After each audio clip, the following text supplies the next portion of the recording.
Imagine you're in a busy spot. A stranger approaches, locks eyes with you, and gently places a hand on your shoulder. They speak to you in a calm, firm voice, telling you to follow them.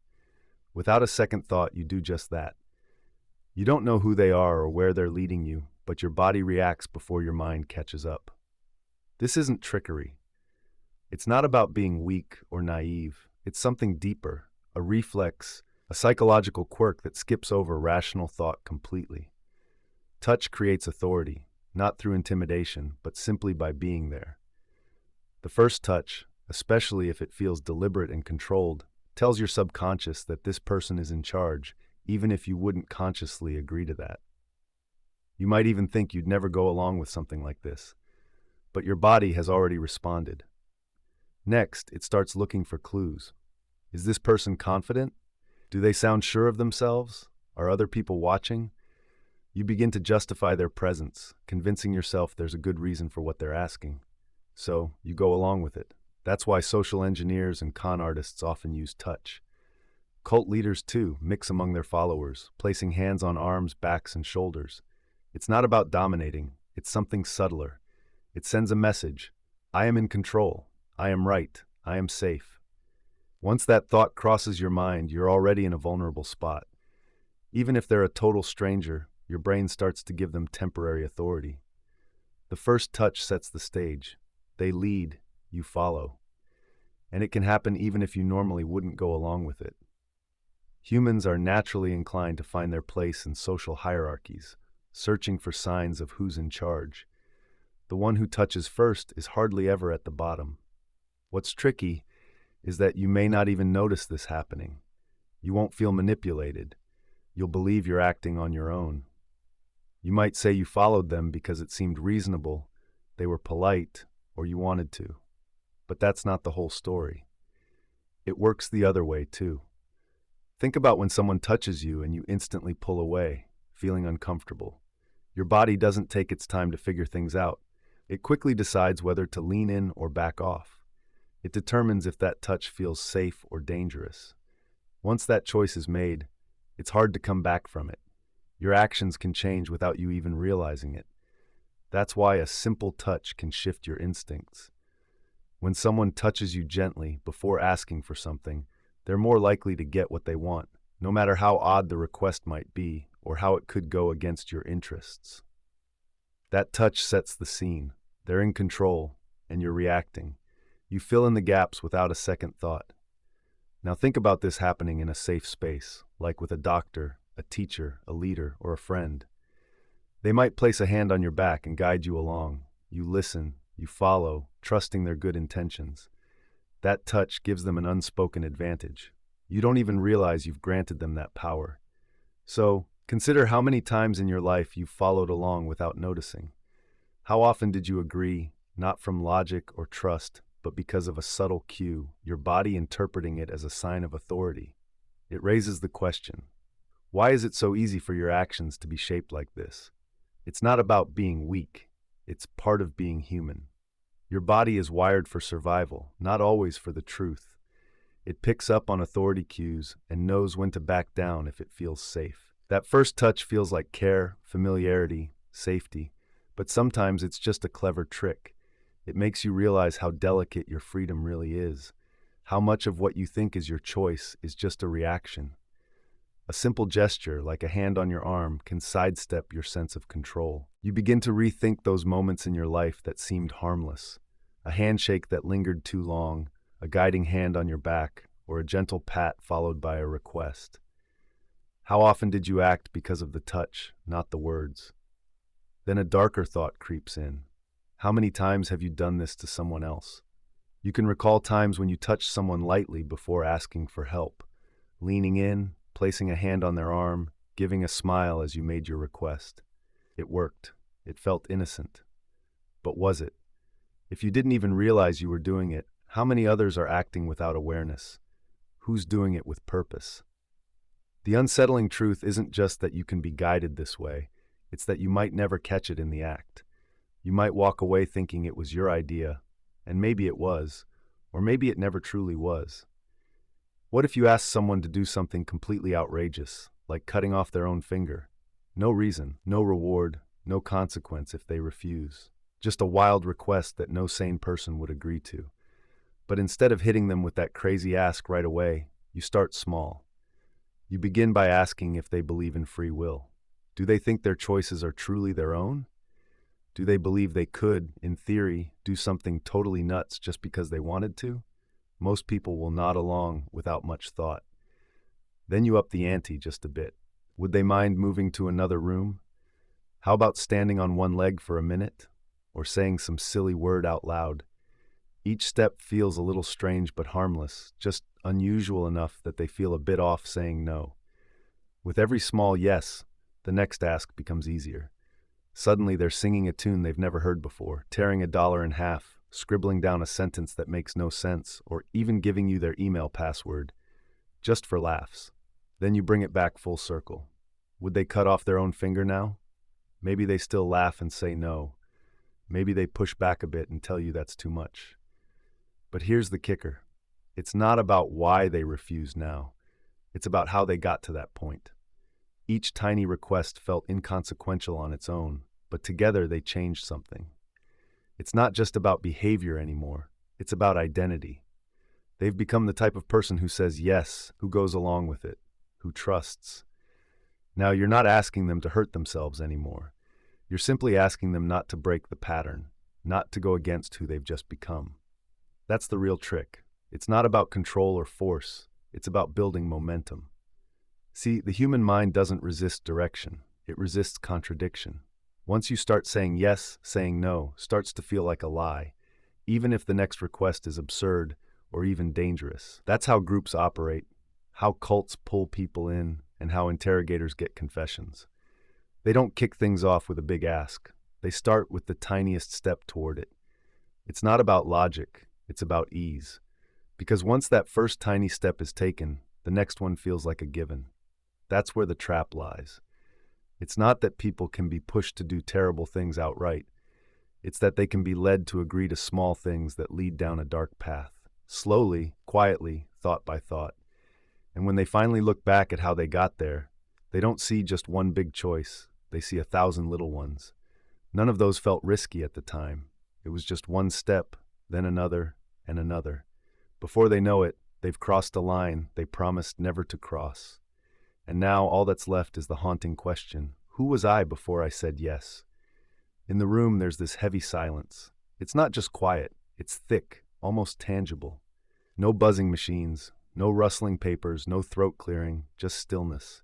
And in that stillness, something odd begins to unfold. People start to talk, not loudly or with certainty, but their words trickle out tentatively, like something buried inside them is pushing to break free.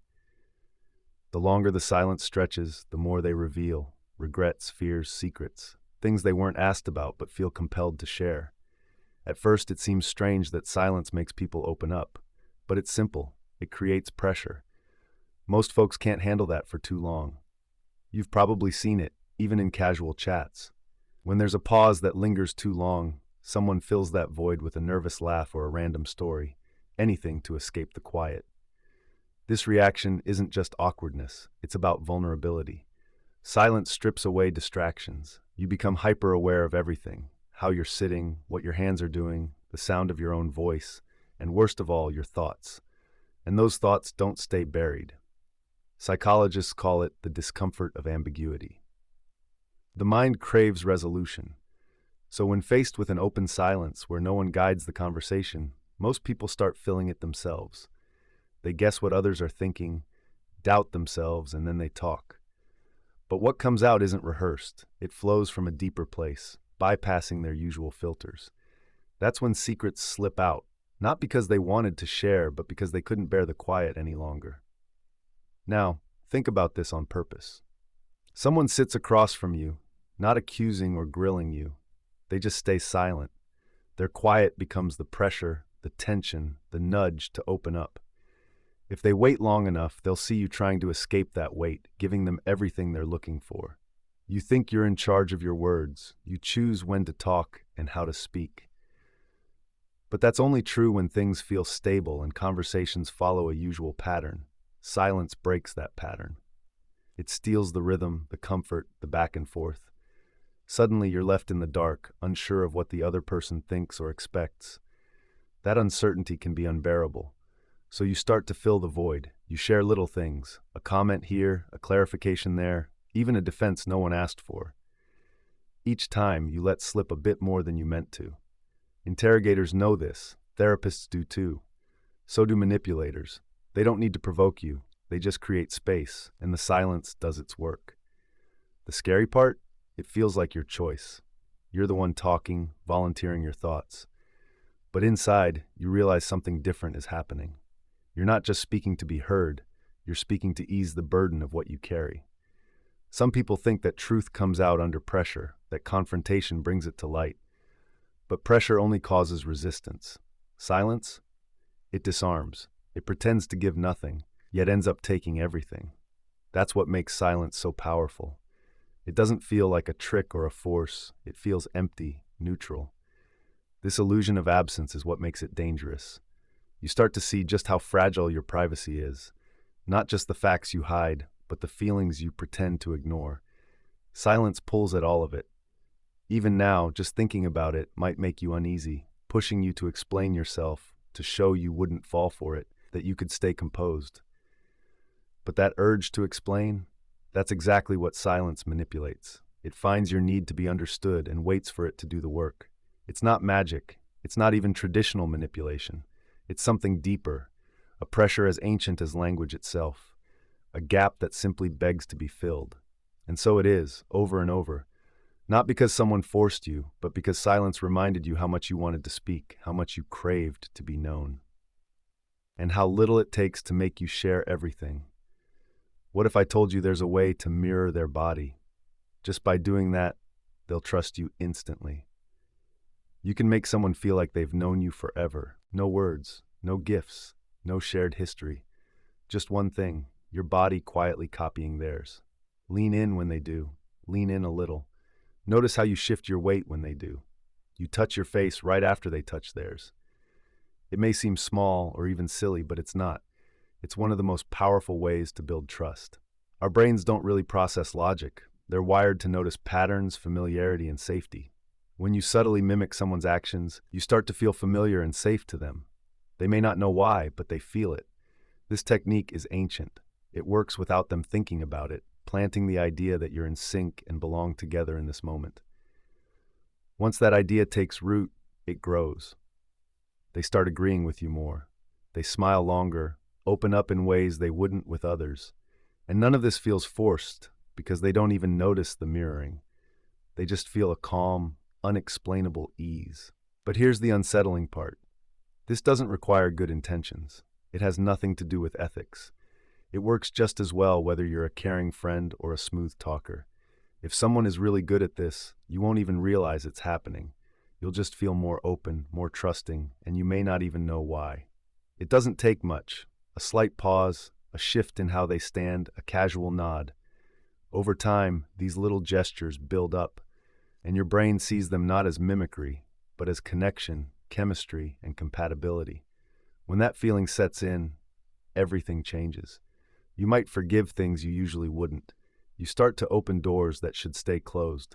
You override your instincts for someone who just feels right, someone who seems familiar. Now think about how easily this can be twisted. If someone can win your trust without truly earning it, if they can slip past your critical thinking without a word, what does that say about your boundaries? What does it mean for your independence? The hard truth is, we tend to trust based on feelings, not facts. And those feelings can be manipulated surprisingly easily. You want to believe that trust is earned, that your judgment is solid, but techniques like this show something uncomfortable. Trust isn't a choice, it's a feeling, and anything you feel can be influenced. It makes you think about all the connections in your life.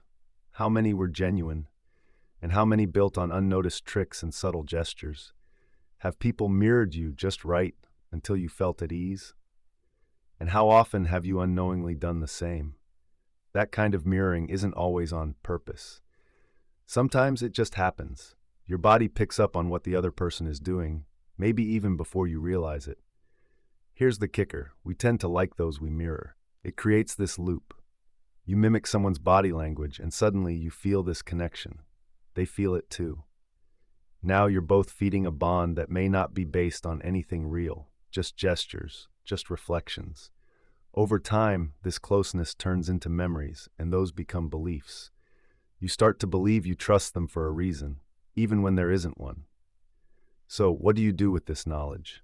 Knowing how easily your mind can be influenced without you even noticing, realizing that something as simple as crossed arms or a tilt of the head could change how safe you feel around someone.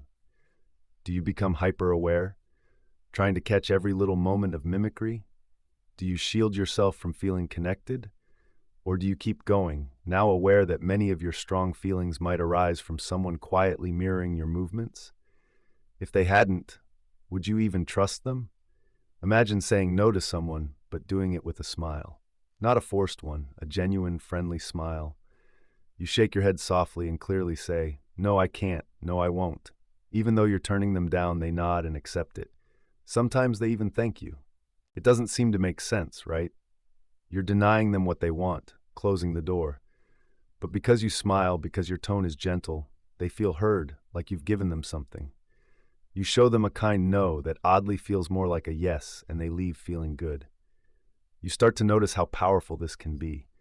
You practice saying no softly, gently, maintaining eye contact and using a warm expression. And again, they nod and accept it. They go along with it, not pushing back. They take the rejection like it's a gift.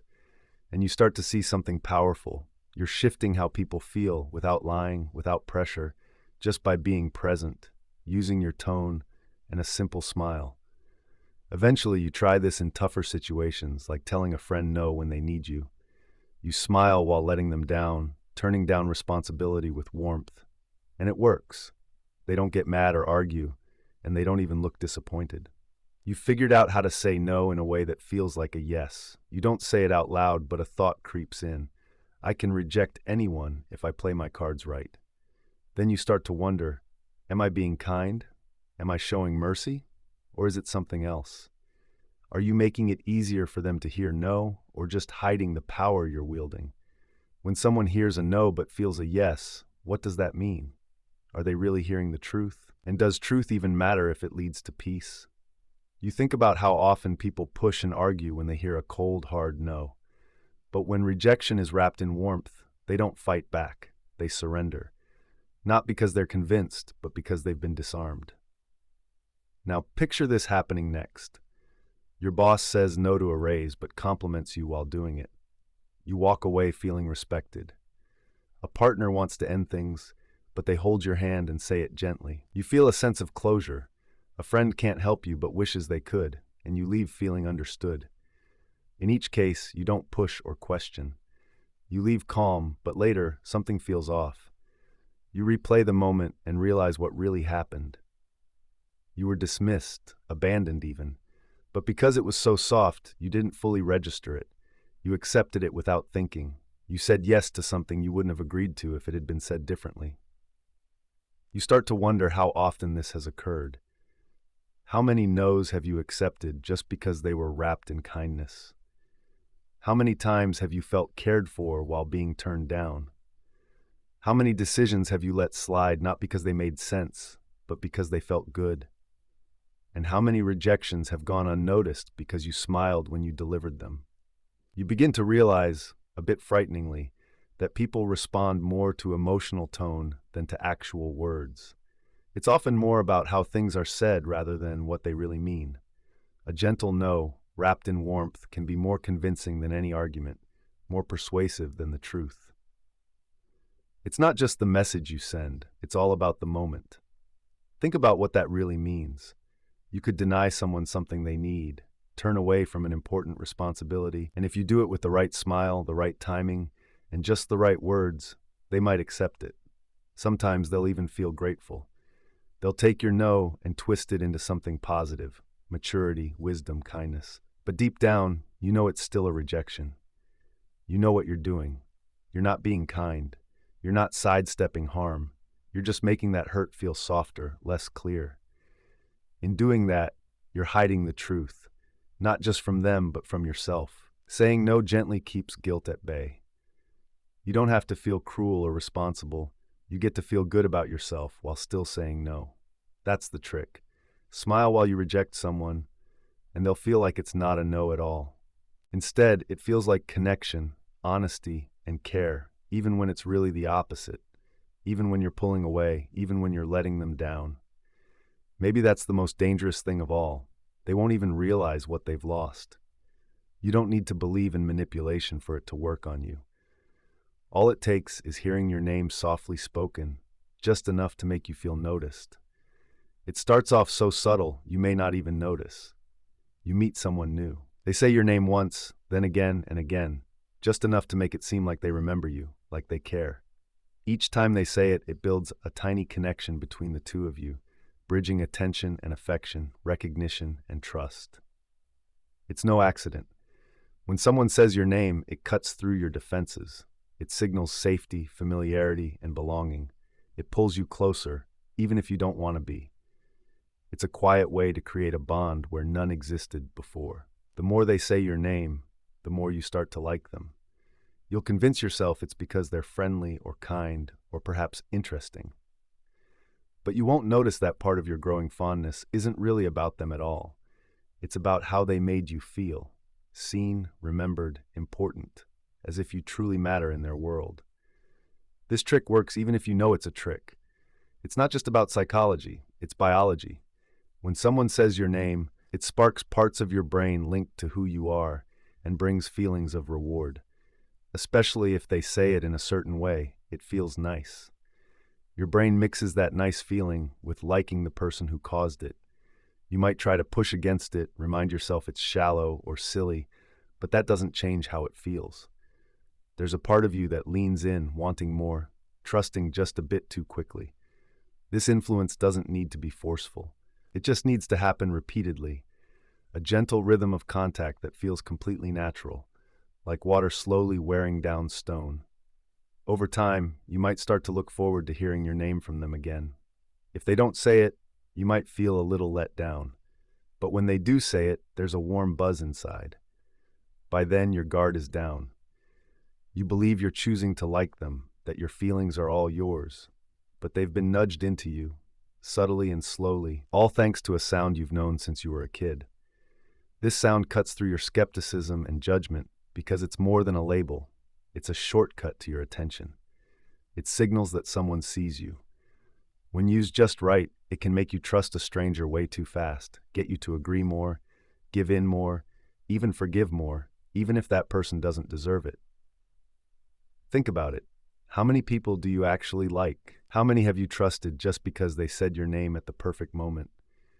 Think about those times friendships began not from a deep bond, but from a well-timed, "Hey Sarah," or "I understand, James," or "That's a great point, Alex."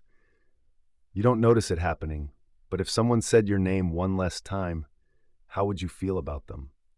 Would they still feel familiar and safe? Or is it possible that what you call connection is simply a language trick wrapped around your need to be recognized? It's easy to dismiss, it seems too simple or harmless, but that's why it's so effective. It slips past your defenses. It feels good, and it doesn't come off as manipulation at all. But if saying your name can change how you feel about someone, you can gain someone's warmth, loyalty, and affection without having to lift a finger. Think about it. How many times have you found yourself drawn to someone, whether it's friendship or even love, not because of who they are, but because they used your name like a tool and you allowed it? You've probably seen it too. The ones who seem the most certain often aren't the most trustworthy. Their self-assurance feels too sharp, almost rehearsed. But someone who pauses, someone who says, "I'm not sure," they grab your attention. Their uncertainty doesn't make them weak. It actually makes them more believable. Why? Because when someone speaks with total certainty, it often feels fake, like a performance. It's like they've stopped thinking. When a person talks with perfect clarity, without a hint of doubt, it doesn't bring comfort. It feels mechanical, as if they've swapped out thinking for memorization. But real uncertainty? It shows effort. It shows someone is struggling, questioning, reevaluating as they talk. Even if they don't find a clear answer, you believe them more. Their doubt looks like honesty, and honesty feels smart. It's a twist, really. We've been told that clarity is power, that confident folks speak with precision. But in conversations, arguments, or debates, the ones who admit what they don't know usually earn our trust, not despite their uncertainty, but because of it. Perhaps it's because we all feel a bit unsure ourselves. We live with a steady stream of doubt about our beliefs, what we want, and what is true.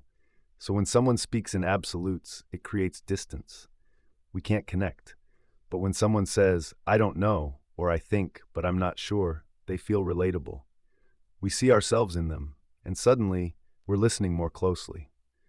You might think that admitting uncertainty makes you look weak or unprepared, but often the opposite is true.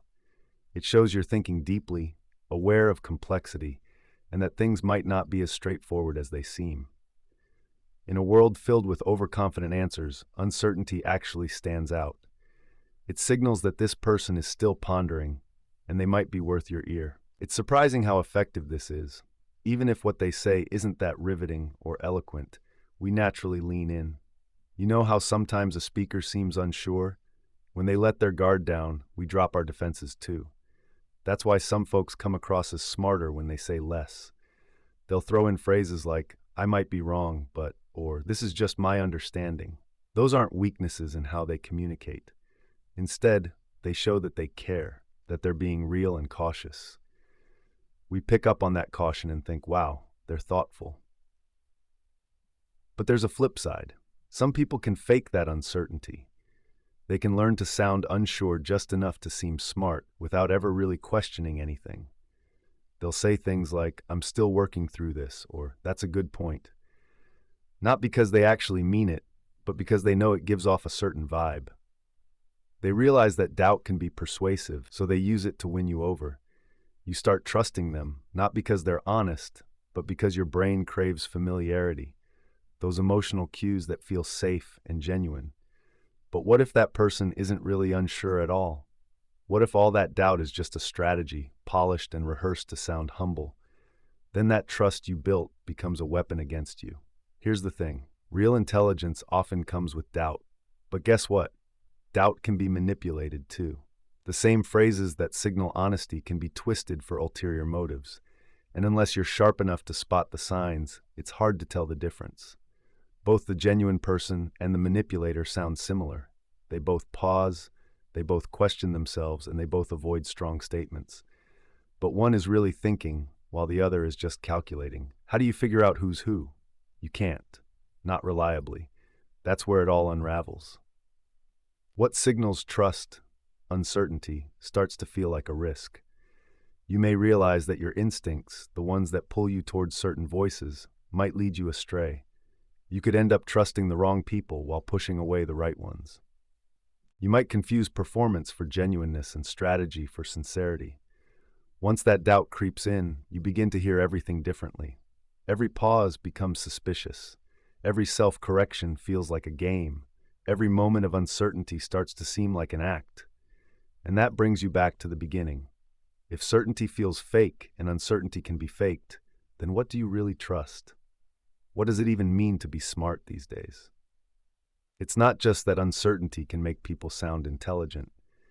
It's that sounding smart doesn't mean they're right. And once you get that, you begin to question not just others but yourself. When you feel doubt, are you being honest or just putting on a show? Sometimes you might not even know, and that uncertainty can be pretty unsettling. People think they've made decisions all on their own. That's the trick. You don't argue or push, you simply offer a choice, and they walk right into what you wanted. It's not a tough trick. You don't need to be a genius or manipulative, just patient. You lay out two paths. One feels uneasy or extreme. The other seems comfortable and reasonable. They'll choose the safer one, thinking it's their own idea, but really, it never was. It's easy to say that everyone values freedom and that choices are sacred. But if you watch closely, you'll see that most choices aren't truly free. They're shaped and guided long before anyone picks. People think they're deciding, but they're really just choosing from options that someone else created. And that someone could be you. You don't hold someone back. You give them the option to leave. Then, you make the outside world feel cold and chaotic so they yearn to return. You don't dictate beliefs. You let them come to their own conclusions. right after you've planted doubt about other options. This works because, deep down, most people don't really want to choose. They want safety and certainty. They want to avoid regret. So if you present two doors, one leading to chaos, the other to comfort, they'll choose comfort every single time. And guess what? You've already placed what you wanted behind that door. Even if they sense something's off, they won't fight it. They'll convince themselves it was their choice all along, that no one forced them. In a way, they'll be right. The best kind of control feels like freedom. You can use this in a chat too. Ask a question where either answer leads them right where you need. Do you want to be seen as difficult, or do you want to help? Do you want to take responsibility, or just let it go? Unseen framing is key. People think they're in control, but they don't realize they're still in your grip. This isn't just a power trick. It's everywhere. Politics, ads, relationships, parenting. You give the illusion of choice, and then you get what you want. Would you like to brush your teeth before or after the story? It doesn't matter. The outcome's already set. The only thing you control is the wrapper. What's unsettling is how this can be done without any ill will. You might tell yourself it's for their own good, that they'll accept it better if they think it was their idea. Maybe that's true, but soon enough, you're not asking if it's right. You're only worried about if it works. There's no need to lie or manipulate. You just shape the decisions gently, highlight a risk, emphasize a benefit, and guide them softly.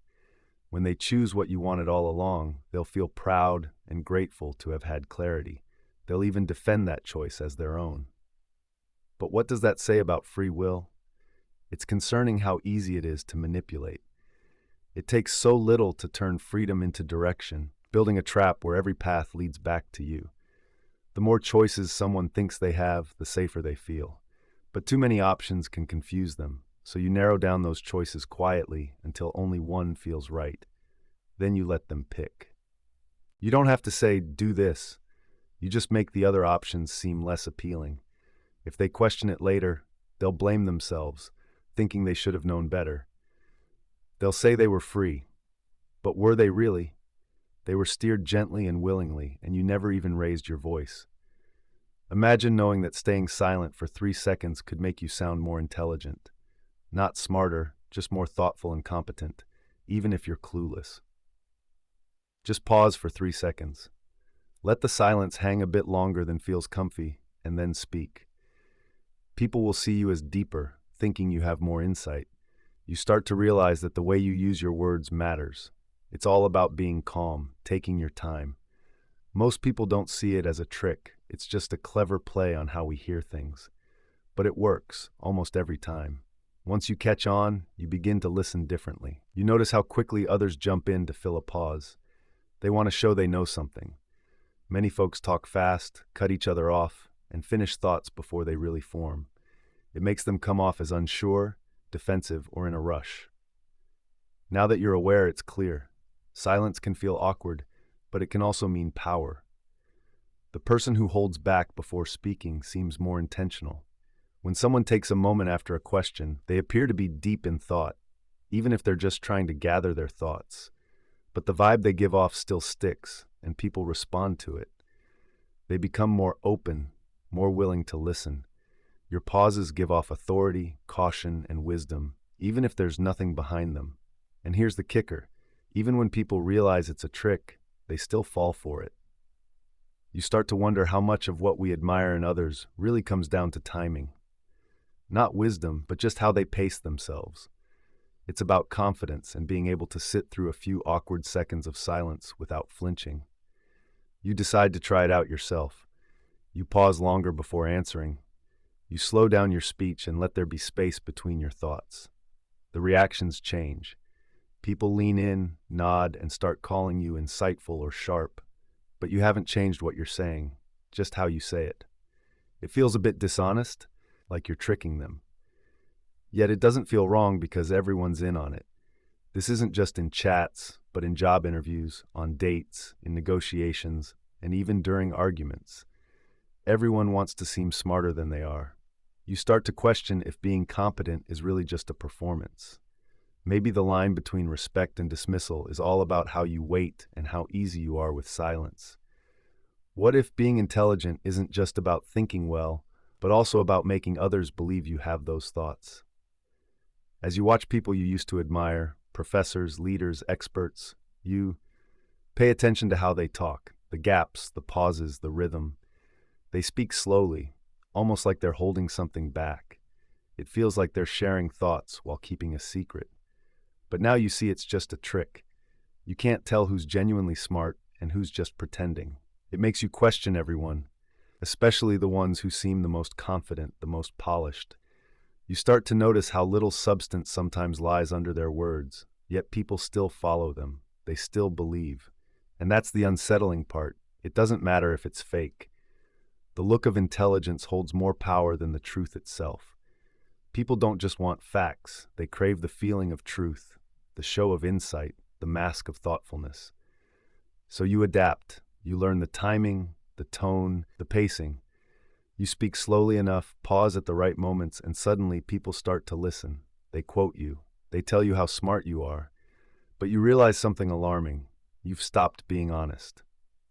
You're not sharing your thoughts anymore. You're curating them, editing as you go, not to clarify, but to keep up the facade. You want to seem like someone who knows, someone who understands, someone worth hearing.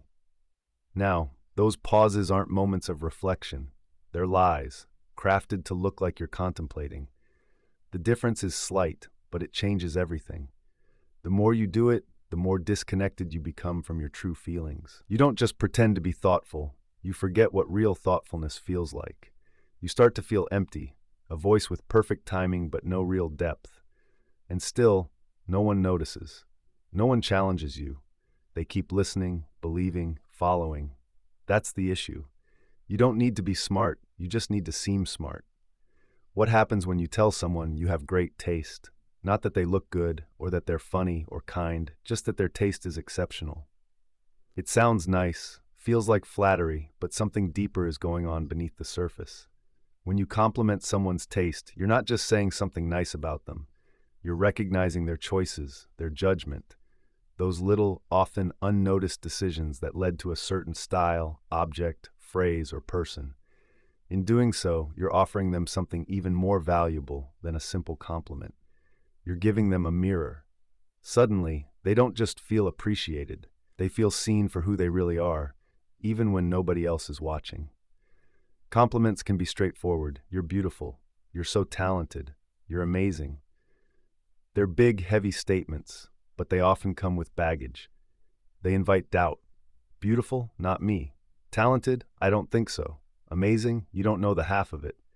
These kinds of direct praises can easily miss the mark because they scratch the surface, while most people are busy thinking of reasons not to believe it.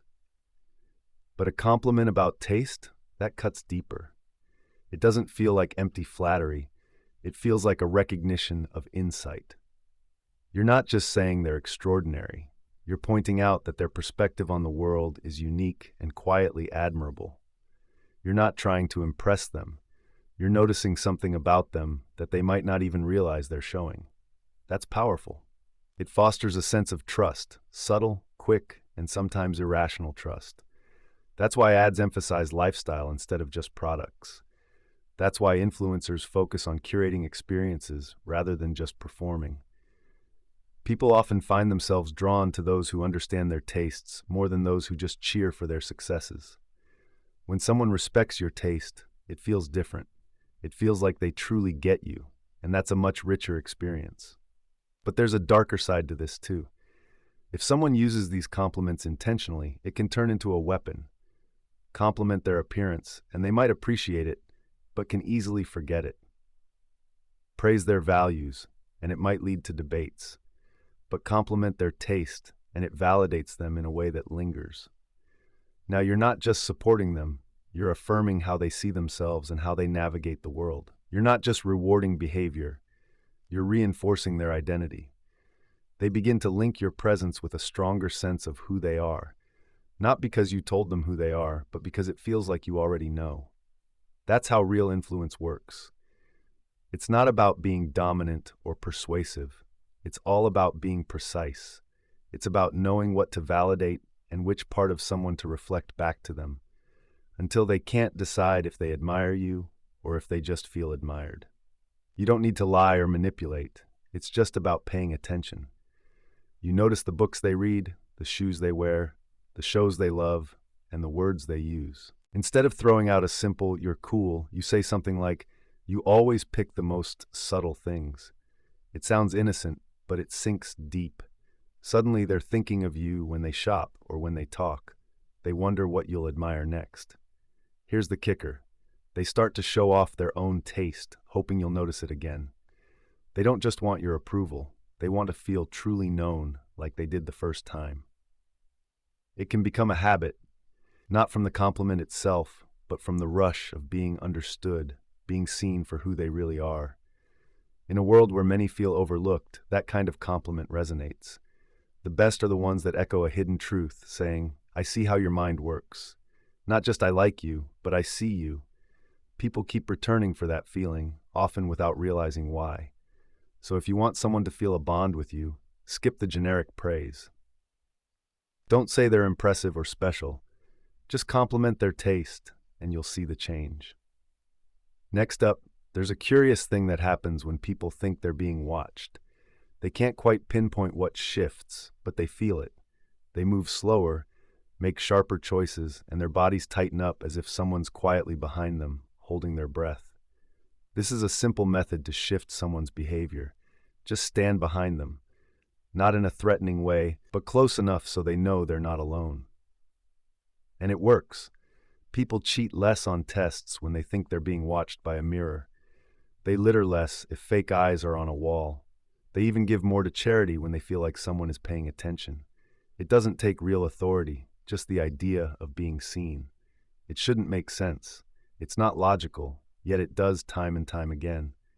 You might believe you're different, now that you act the same whether someone's watching or not. But if you ever pause just a bit when you feel someone behind you, that's already a sign you're proving the point. Your brain doesn't check if the watcher has authority. It just knows they're there. It's worried that they might form an opinion about you, that they could remember what you did, and that your actions won't just fade away. That awareness is enough to shift your behavior. So, what does this really mean? It suggests you don't always do the right thing because it's the right thing to do. Sometimes it's just because you feel like someone's observing you. Your conscience might just be a reflection of that imaginary audience. This idea digs deeper than just behavior. It questions your identity. If you only act morally under scrutiny, if you only follow the rules when others are looking, then what part of who you are is genuine? How many of your beliefs are just echoes of being watched? And it doesn't stop at morals. People tend to work harder when they know they're being evaluated. They laugh louder when they're aware someone's listening. They often nudge their opinions closer to the group's view. Their preferences might shift. Even their memories can change, all because of an invisible audience. You're constantly adapting to what you think others want from you, even when nobody says a word or is around. Your sense of self starts to bend under those imagined expectations. So who would you be if no one was paying attention? Not the person you pretend to be or the one you wish to be seen as, just the raw, unfiltered you, untouched by anyone else's gaze. Can you even picture that version of yourself anymore? Or have you been so molded by those around you that your own voice has faded away, replaced by theirs? You begin to realize how seldom your actions stem from within you, and how often they're influenced by the imagined eyes of parents, teachers, friends, strangers, even algorithms. Even when you think you're alone, there's a part of you performing. That might be why complete privacy feels odd, why long moments alone can sometimes feel unsettling. They strip away the audience that quietly shapes your behavior. Without them, it's just you. And maybe you're not even sure what that means anymore. You've been trained for visibility, conditioned to respond to observation, shaped by the gentle pressure of watchful eyes. So what happens when that pressure disappears? Would you still be kind? You have to be careful. Would you still care? Or would a different side of you show up? The side that's selfish and cruel, the part that's indifferent, the part that doesn't need anyone's approval, that doesn't care what it looks like or who gets hurt. You hate to think that version of you exists, but deep down, you've never really tested that belief. Because no matter how alone you feel, there's always a whisper in your mind that someone might be watching. Maybe that's why the illusion holds up. Just being behind someone can be enough, because the mind doesn't need proof. It just needs the quiet chance of being observed. Now imagine this. You're chatting with someone, explaining an idea or making a point. As you talk, you nod, gently, subtly, and rhythmically. It's like you're affirming something obvious, something you both share. And then they nod back, almost without realizing it. It doesn't feel manipulative, you're just having a conversation. But with each nod, something deeper is happening. You're signaling agreement, setting a tone that makes the discussion feel safe and familiar. You're not pushing them to agree directly.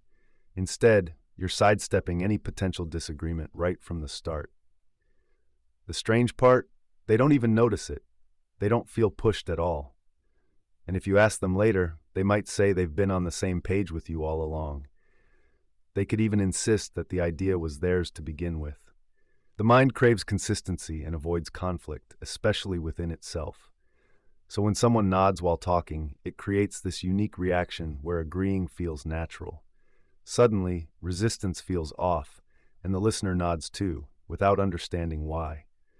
But it's not just about the nodding. It's about the timing, the emotion, the tone. You present your ideas confidently, as if everyone already knows the answers together, almost as if you're just recalling them. Then something odd happens. They start to repeat what you said, feeling rewarded. They explain it to themselves and to others. That nod transforms into something more than just a gesture. It shifts their belief quietly, rewriting their memory. They begin to think that this idea was theirs from the start. Now, flip that around. Picture yourself on the receiving end. Someone speaks to you confidently, nodding as they go. You're not feeling any pressure. You don't even notice the nodding. But later on, it dawns on you. You found yourself agreeing with them. Sometimes you jump to conclusions without really thinking it through. You accept ideas before questioning how they came to be. Think about it. How many times have you just nodded along without wanting to? How many beliefs feel like they're yours just because someone shared them in a way that connected with you? You begin to see the gaps in your convictions, where feelings, memories, and how you see things start to mix up. Belief doesn't always stem from logic. A lot of the time, it comes from hearing something again and again. Familiarity and comfort play a big role too. When someone nods along with you, you get all those feelings wrapped up in one gesture. And it doesn't take convincing. But here's the twist. If it's so easy to get nudged into agreeing, how often do you really own your beliefs? How much of what you think is truly your choice versus something that was shaped for you, packaged neatly, spoken calmly, and repeated enough times that it feels like second nature? You might find yourself questioning the moments when your mindset shifted without you even noticing. Times when you began to agree without realizing it, and that feeling of certainty just rolled in without much thought behind it. What might be even creepier is that it's not just others doing this to you. You're doing it to other people too, often without even knowing it. You nod, and suddenly they're nodding back. You give them a gentle smile, and they relax. You've created that sense of agreement before they've even made up their minds. It's not about tricking anyone or having control over them. It's about how fragile our beliefs can be, how easily they can be influenced, how subtly we respond to cues before we even reach a conclusion. You start to wonder about the beliefs you hold on to today. Did you really evaluate them deeply? Or did someone just nod while explaining, and that stuck with you? Now, think about entering a room where someone greets you with a warm smile and a relaxed tone. It feels nice, but something seems a bit off. Maybe it's their body language or the way they tilt their head. Then, without even realizing it, you start mirroring their posture. Suddenly, the conversation flows easier. You feel like you're on the same wavelength. But are you, really? That feeling of connection isn't always genuine. Sometimes it's crafted. People call it rapport, an easy vibe between two people. It can happen naturally through shared experiences or real emotional connections. But it can also be just a facade, something that's engineered.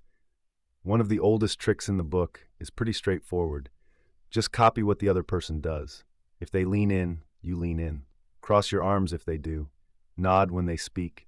Your brain picks up on this, but not necessarily on a conscious level. It registers a sense of familiarity and similarity, and that makes you relax. While it seems harmless, like a way to create trust, it's not real trust. That's the tricky part. It feels genuine, but it's not. This method sneaks past your rational thoughts. It doesn't rely on logic or evidence. Instead, it taps into your nervous system, playing off your instinct to recognize patterns.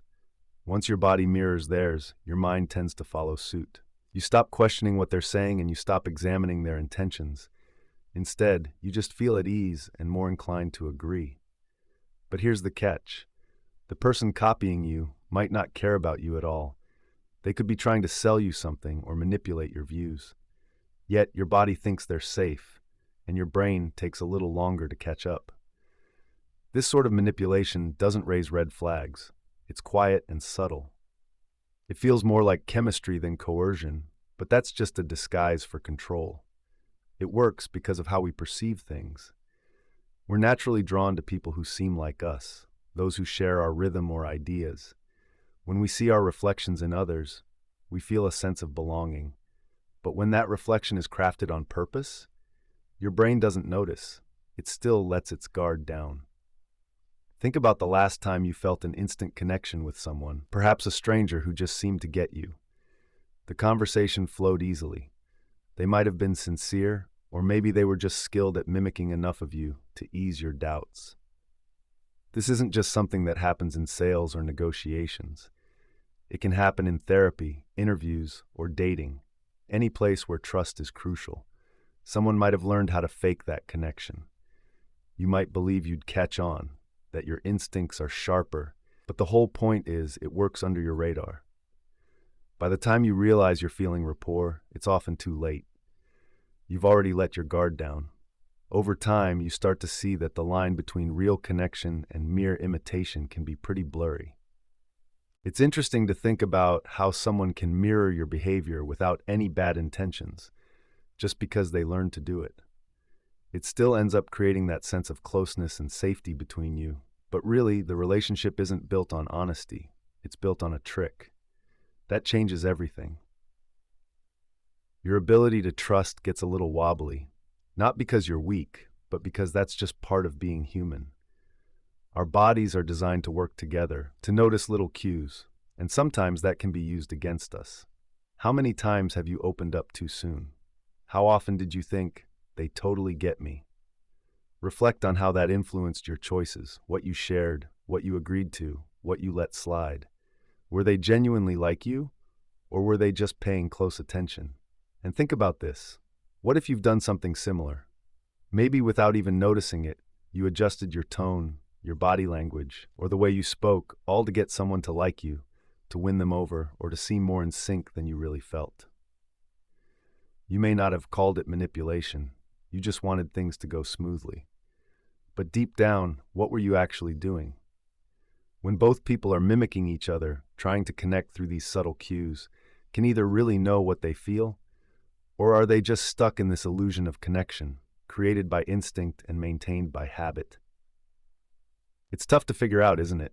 That's the real issue. Rapport can feel honest, but it's not. It's more like a show, a choreographed agreement between nervous systems. And guess what? It can be faked. So the next time you feel that spark with someone, when the conversation flows and you feel understood, take a moment to consider something quietly. Don't say it out loud. Just ponder, did I choose to trust them, or did my body just make that decision? Once you realize how easily false connections can form, you'll start to question how many of your relationships were truly authentic. When they ask how you know so much, just mention their future. Suddenly they think you understand them. They might believe you can predict their thoughts or foresee what's coming next. The truth is, you didn't predict anything, you simply brought up their future. For a moment, they think you have insight into something they can't see. It's not about being right, it's simply that they want you to be. You don't have to name specific dates or outcomes. All you need to do is suggest a direction. You can say something like, "You're not the type to settle," or "It won't always feel this way. Eventually, you'll have to make a choice." The quiet that comes next isn't confusion, It's surrender. When someone feels you've glimpsed their future, they give up on guarding their present. It's not a magic trick or classic manipulation. It's simply shifting the balance. Most people wear their identities like tight masks, fragile and unstable, hoping to be seen but scared of being uncovered. They don't crave truth, they want confirmation. They yearn for someone else to voice what they can't admit, and when you do, they mistake it for insight. You're really just reflecting their own fears back at them. Bring up their future, and you bypass logic. You don't need to argue or persuade. Proof isn't necessary. You're suggesting what's to come. That suggestion pulls them out of themselves. Their minds start filling in the blanks, creating images and meanings. You craft a moment where reality feels flexible, and they willingly step into it. This works especially well with those who think they're too clever to be influenced. Intelligence doesn't shield you from fear. It often buries it deeper. If someone thinks they're in control, talk about how tough it will be to let go. If they feel lost, mention how long they've been searching. If someone hides their anger, hint at the choice they'll soon face between what's right and what's easy. Then just wait. The pause isn't hesitation, it's recognition. They're not pondering your words. They're searching within themselves for signs that it's already true. What you say matters less than how it sounds. People aren't hunting for answers, they want reflections. And when your words resonate with their hidden expectations, they'll believe you get them, even if you don't, and often, especially if you don't. It's a bit unsettling how easily this connection can be formed. It implies that identity isn't set in stone, that a person can be nudged, reshaped, rewritten, not through force, but through suggestion. Many think of the future as something they move towards, but for a lot of people, it's what they're fleeing from or trying to hide. When you talk about that future and name what they've been avoiding, they stop pushing back. People often freeze up when they aren't ready to be seen so clearly, even when nothing's really revealed. Try this. Say something vague, then pause. Mention that you already know what you're going to do, or hint that things might not end as they expect, or say that a moment is coming sooner than they think. Watch how quickly they fall into the space you've created. Notice how fast their defenses crumble. You haven't shown anything real, but they'll act like you have. In that moment, they aren't reacting to your words, they're responding to their own thoughts. That's what makes this tricky. Once you realize you can guide people not with facts or logic, but with carefully chosen hints, you see how fragile their sense of self can be. You start to understand how much their actions are fueled by a desire to be seen, even if it's just an illusion. They need the feeling that someone sees them, understands them, and knows where things are headed, even if that someone is telling a lie. The crazy part? They'll thank you for it. They'll feel comforted and understood because you provided them with something they couldn't give themselves. Permission to believe something about their own future, something scary, hopeful, or inevitable. You gave them a narrative to live in, and they won't question whether it's real. Instead, they'll just want you to keep going. Now consider this. Would you like someone more if they asked you for a small favor? Not if they just offered help or went out of their way to be kind. If they borrowed your notes, used your charger, or needed someone to cover their shift, would it change how you see them? It's strange, but it often does. When someone asks for something small and you say yes, something shifts. You don't just feel generous, you feel a connection.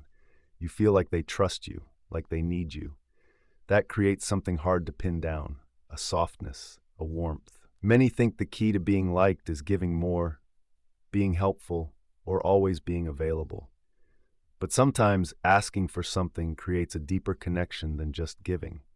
Because asking is vulnerable, even for little things. It shows you're admitting you need help, giving someone the chance to say no.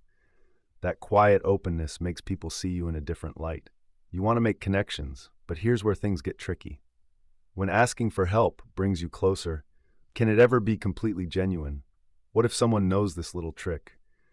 What if they're not asking because they genuinely need assistance, but because they want something deeper, like your affection or approval? Imagine every tiny request is just a subtle manipulation. You might not even notice. It could seem normal, harmless, maybe even flattering. You'd feel important and useful, and without even realizing it, you could start to like them more. But think about this. What if you were the one doing it?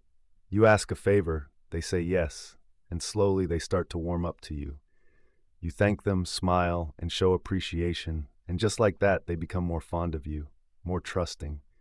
Yet deep down, you know it's not about who you really are. It's that request that did the trick. You're not really connecting, you're controlling. That's the danger of this approach. It works too well. It's so subtle and effective that it feels like second nature. You're asking for help, not just to get help, but to be liked. It flips their narrative. They think, I helped them, so I must care about them. Their brain justifies the favor, thinking they wouldn't go out on a limb for someone they dislike. That's how affection grows, not from your actions, but from theirs. And it gets darker. This trick doesn't only work with strangers. It seeps into relationships with friends, partners, and coworkers. You might start asking for small things not out of exploitation, but to strengthen that bond. But once you see it works, it's hard to stop. It blurs the line between a genuine request and just another move in a game you're not even willing to admit you're playing. You become hooked on that warmth and closeness, and every time they say yes, you feel seen and appreciated. But when they refuse, it stings more than it should because it's not just about the favor anymore, it's about the connection behind it. What if they start to notice too? What if they realize that every interaction has a little request? They might begin to wonder, do you actually like me, or do you just like what I provide? And just like that, the whole thing could unravel. What felt genuine begins to crumble. When something that felt warm and genuine starts to seem more like a calculated exchange, it can feel like the affection wasn't real. It's as if there were invisible strings tied to your feelings that you never saw. Even if you didn't mean to manipulate anyone, it can leave a mark. You might start to wonder if closeness has turned into a power play and if trust has become a strategy. Now, you might question if what you had was ever genuine. So before you ask for a small favor, take a moment to think it through. Ask yourself why you're really making that request. Sometimes a favor is just that, simple and honest. Other times, it's a reflection of a deeper need, a need to be liked so much that you're willing to do anything to earn that approval, even if it means pretending your ask wasn't part of some strategy. It might leave you grappling with the unsettling feeling that maybe none of the connection was real. There's a powerful trick that can sway nearly anyone's opinion. Just use the word because. Not because what comes next is true or makes sense, but because it gives off the vibe of reason. Our brains often don't care if the logic checks out. They just want to hear something that sounds like a reason. There's a common study where people try to cut in line at a photocopier. When someone asks, "Can I use the machine?" people usually push back. But when they add, "because I need to make copies," suddenly compliance jumps. It doesn't matter that it's a circular logic. It's that little word "because" that makes everything feel justified. Think about how easily that can be manipulated against you. You hear something that seems off, and then someone adds, "We have to do it this way because it works." Instantly, you might stop questioning. The phrasing has soothed your doubts and made everything seem rational, even if it's not. And it doesn't end there. You start doing this to yourself. You pick a decision, any decision, and then you create a reason to back it up. I stayed in that relationship because I loved them, even if that's not the whole truth. Or, I took that job because it was the smart move, when really there's more to the story. You can move even if the reason isn't really the reason. It just has to be something you can use. Once you give a reason, it changes how you remember that choice. The more you repeat it, the more it starts to feel true. This is how people get stuck in lives they don't really get. They make decisions based on instinct, emotion, or fear, and then later try to make sense of it all with reasons to cover up the gaps. Those reasons don't explain the choices. They hide them. What's really unsettling is, this isn't just something others do to you. You do it to yourself all the time, without even realizing it. You feel drawn to something, you act, and when someone asks why, you scramble for any explanation.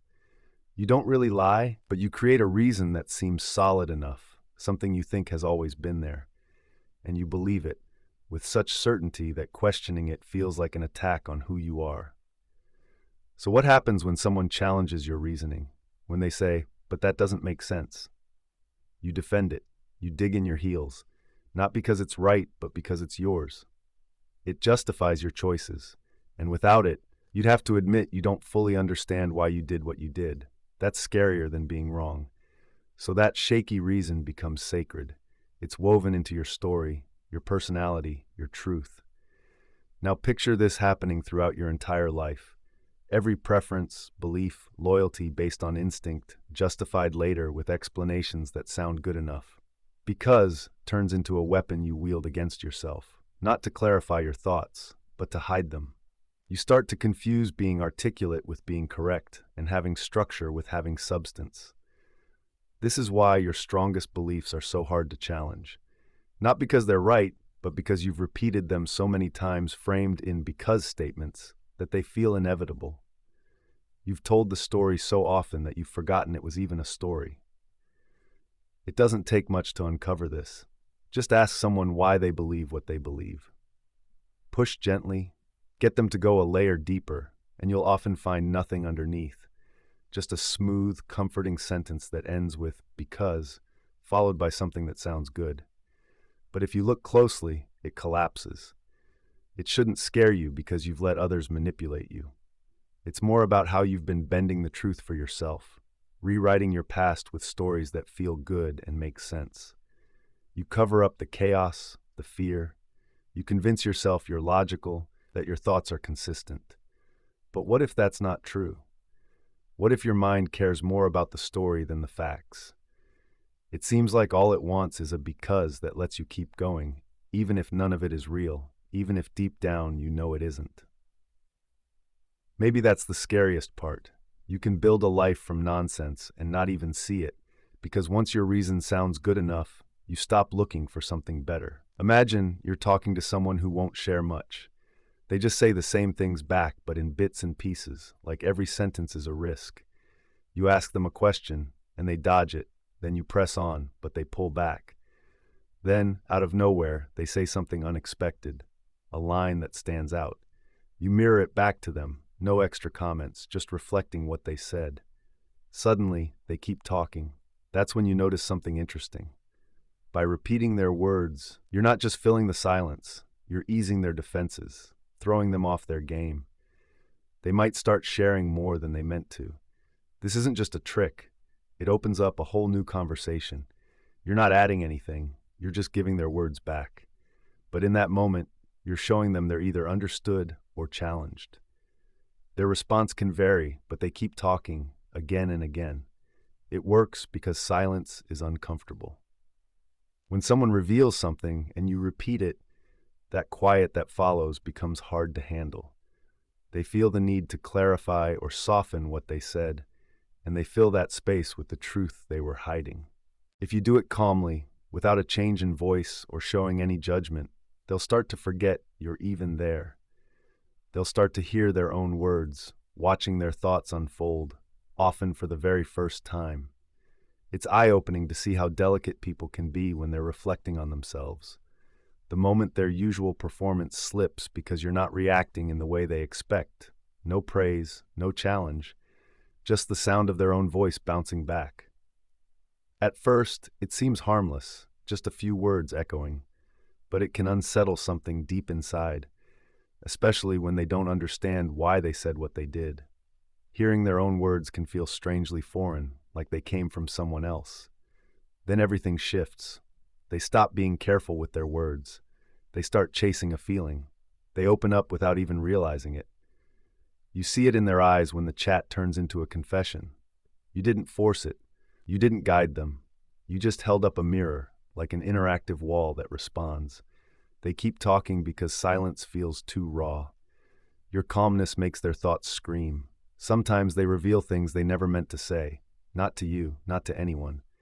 They keep going until everything's out, every hidden thought, every secret they hope to keep under wraps. But there's something unsettling here. It doesn't just work on others, it impacts you too. Try it yourself. Say something personal, something you're unsure about, then repeat it aloud, word for word. Just listen. You might think you know your own mind, your own story, But when you hear your own words again, something shifts. Doubt creeps in. You start to question what you said and why. Was that truly what you meant? Did it sound right? Did it feel honest? Or just like something you've been saying automatically for too long? Most people struggle after that second time. They start to edit, apologize, rephrase. They back off because hearing your own words repeated makes you realize just how little you might actually understand, how reflexive some of it is. This technique reveals not just secrets or lies, but vulnerability. It shows how shaky our words can be, how much we fill space with chatter instead of sharing something real. If you can't repeat your own sentence without feeling uneasy, without wanting to pull away, maybe you didn't really believe it. Maybe it was just a placeholder, a mask, or a line from a script you never intended to say. So give it another shot. Take the phrase you use most about yourself, say it again, and see how quickly it starts to crumble. Notice how fast it starts to sound like something someone else said. This isn't hypnosis, it's exposure. Once you realize how easy it is to open someone up, you might find yourself worried about how easily you could be opened too, not by someone else, but by your own voice turning against you. The unsettling part isn't just that others keep talking when you echo their words, it's that you might do it too, even when you don't want to, even when you're alone. Imagine changing someone's mood just by moving your face. Ever fake a yawn? You slowly pull back the corners of your mouth, your eyes narrow a bit, your shoulders lift. It feels small, almost lazy, but in seconds, someone else yawns, then another person and another. You've triggered something invisible and automatic. You didn't say a word, didn't touch anyone, you just moved, and their brains followed. People chuckle it off, saying it's just contagious. A funny quirk. But if you take a moment to think about it, it starts to feel a bit unsettling. This isn't mere suggestion or influence. It's control. Direct unconscious control of someone's physical state, activated without their permission, without them even realizing it. You didn't convince them to yawn, they didn't choose to. Their bodies just reacted because they saw you do it, and something deep within them responded automatically and helplessly. Now, think about how much more of this is happening every day, every hour. People mimicking expressions, moods, attitudes without even knowing it. You walk into a room with someone anxious, and suddenly, you feel tense for no clear reason. You sit next to someone confident, and your voice shifts. You see someone laugh, and before you know it, you're smiling, even if nothing's funny. It's not a choice, it's wired into us. These aren't just habits, they're reflexes, fast, unconscious, and tough to ignore. Your mood, posture, and even your silence can spread like a virus, moving between nervous systems, skipping over logic and consent. So if a simple yawn can ripple through a group that way, what else could you plant in people's minds with the right glance, the right sigh, or the right rhythm in your speech? What if sadness or fear spread just like that? Imagine walking into a room and instantly making everyone feel a bit heavier, just by looking disappointed. What if you could subtly make someone doubt themselves, not through criticism, but simply by the way you hold your face? It's possible you already do this. It starts feeling less like chatting and more like programming, tiny signals shaping how others feel without them even knowing it. Thoughts and emotions drift in, feeling familiar because they're mirrored back, not reasoned out. They think those feelings are theirs, but it all began with you. Now, if that's true, just how much of who you are isn't really yours? How many of your likes, reactions, or moods are just echoes of someone else's vibes? You might believe you're in control of how you feel, but maybe you're just catching signals, following rhythms, passing on those mental vibes from one person to another. You might think you see it all, that you're aware, but even awareness won't stop this flow. These patterns sneak by, hitting the body before they even reach the mind. You might think you're calm because you chose to be, but really, you could just be near someone who exudes calm. Maybe you think your opinions come from deep thought, but they might just come from how someone tilted their head when they talked to you. If all this is true, then where do you end? And where do others begin? When you fake a yawn and someone mimics it, are they reacting to you or becoming like you? This isn't just empathy or kindness or connection. It's a form of unseen manipulation, influence without intent, a power that flows invisibly among all of us, all the time. You can test this out next time you're in a quiet room. Just fake a yawn, don't overdo it, just enough for someone to notice. Then wait. You'll sense when your yawn lands, not because anyone says a word, but because their body starts to mirror yours. It won't be perfect or immediate, but it'll happen predictably, like a code running. Once you see it, you can't unsee it. You'll notice how your reactions aren't entirely yours, and how easily your thoughts change to fit the emotional climate around you. Soon enough, your expression begins to mirror those around you. You might start to question how much of what you feel is genuinely yours. How many of your choices are just quiet echoes of others? How often are you following the crowd without even noticing? It's surprising how something as simple as a yawn can drain the energy of everyone in the room. It makes you doubt whether any of your feelings are truly yours. When you reach out for help, it seems straightforward at first. You admit you're lost and ask someone to guide you. For a brief moment, there's a sense of relief. You face that tough part of asking for help. But this is just the beginning. What comes next is tougher. You don't really realize it until you're deep in. Once you seek help, the next step is about letting someone else take the lead. Not just offer advice, but truly direct and challenge you. That's when you start to feel the pushback. You want rescuing, but not at the cost of having to change. You seek answers, but not ones that shake your pride. You want guidance, but only if it keeps you feeling smart and in control. The moment someone shares something uncomfortable, something you didn't see coming, you flinch. You argue in your head, withdraw and nod while silently disagreeing. You pretend to listen, but brace yourself against every word. You begin to grasp that asking for help isn't quite the same as being open to learning. Being open means letting go of the version of yourself that clings to always being right. It means sitting still while someone highlights what you missed or misunderstood. It's seeing the gap between who you think you are and who you really are, and not running from that uneasy feeling. This isn't easy, especially if you've built your identity around being competent. Being the knowledgeable one has always felt safe. Letting someone else take the reins can feel like losing yourself. It's like stepping off solid ground into the unknown. Even when you try to listen, when you force yourself to stay quiet and accept the feedback, you start narrating your own excuses.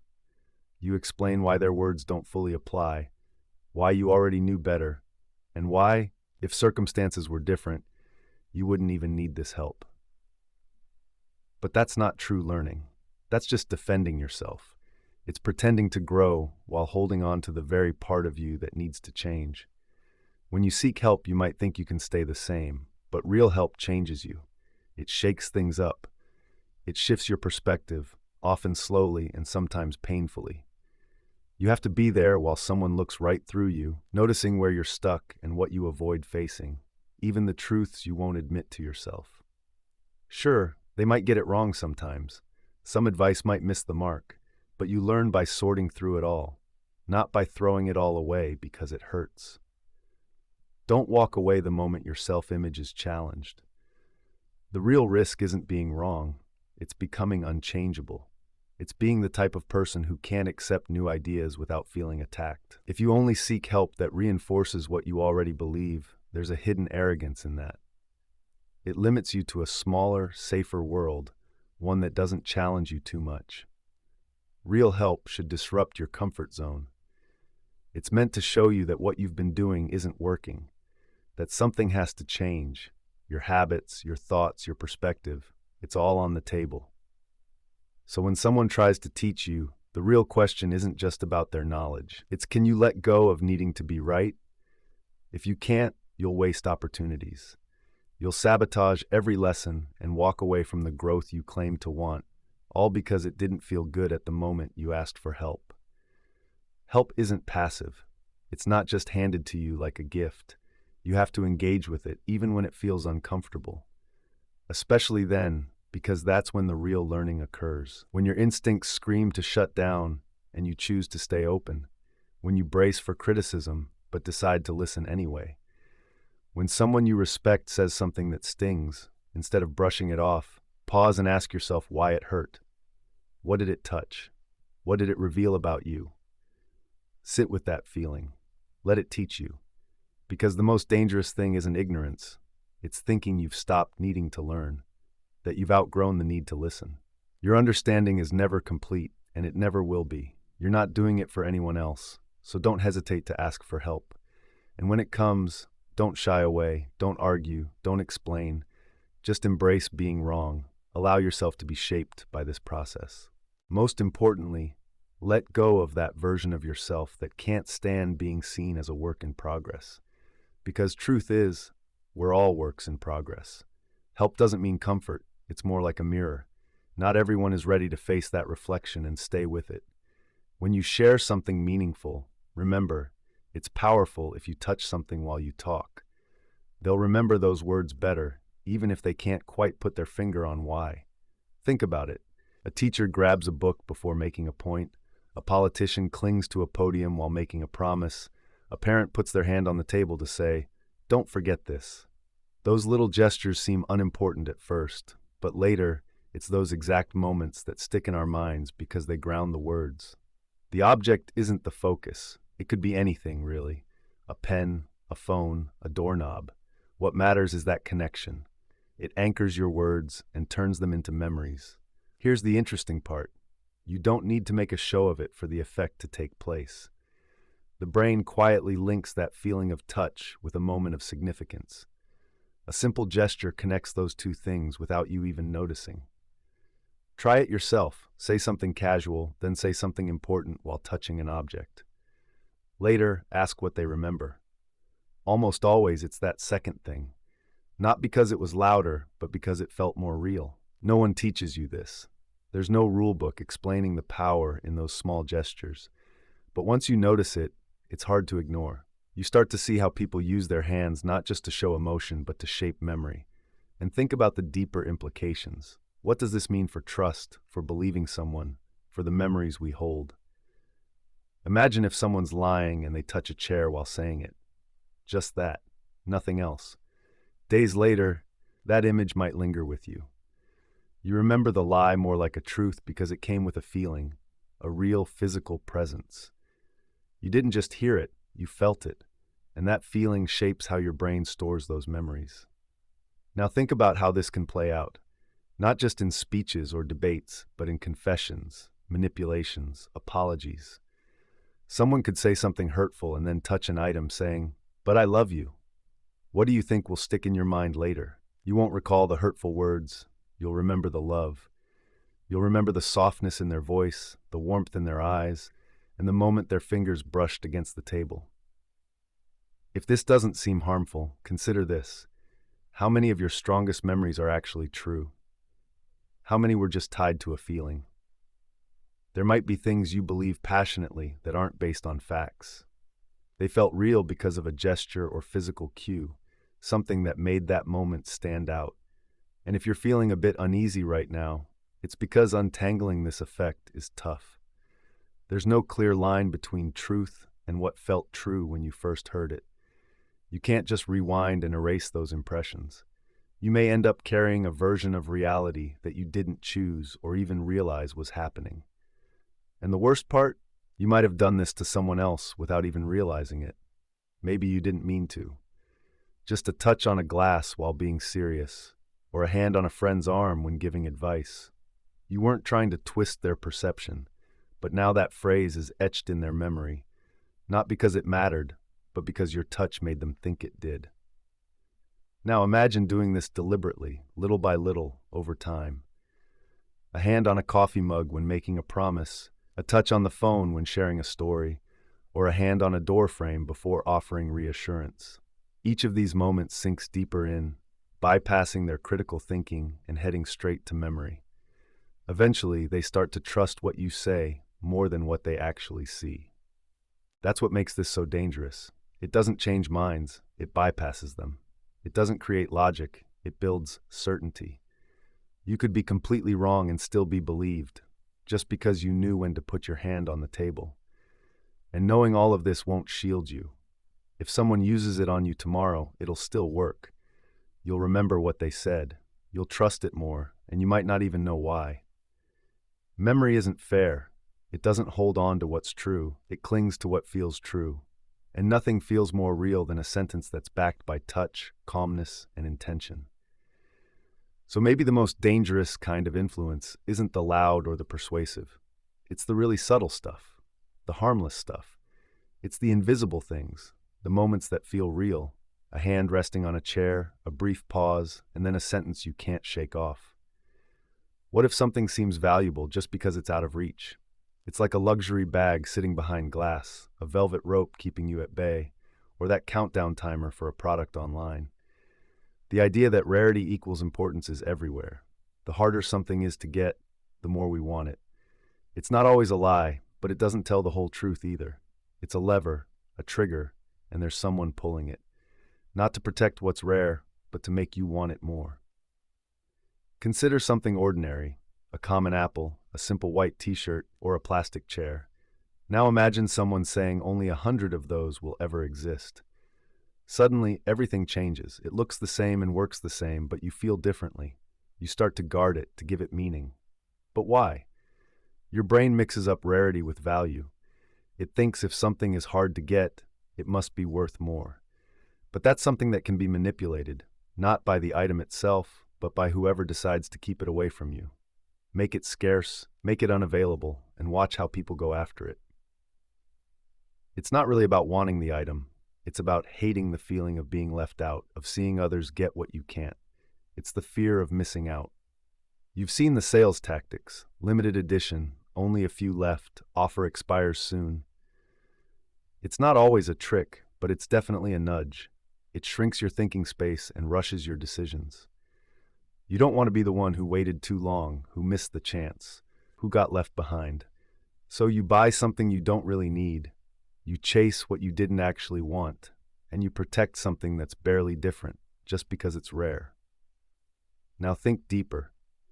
How does this play out in your relationships, your social circles, your dating life, your status?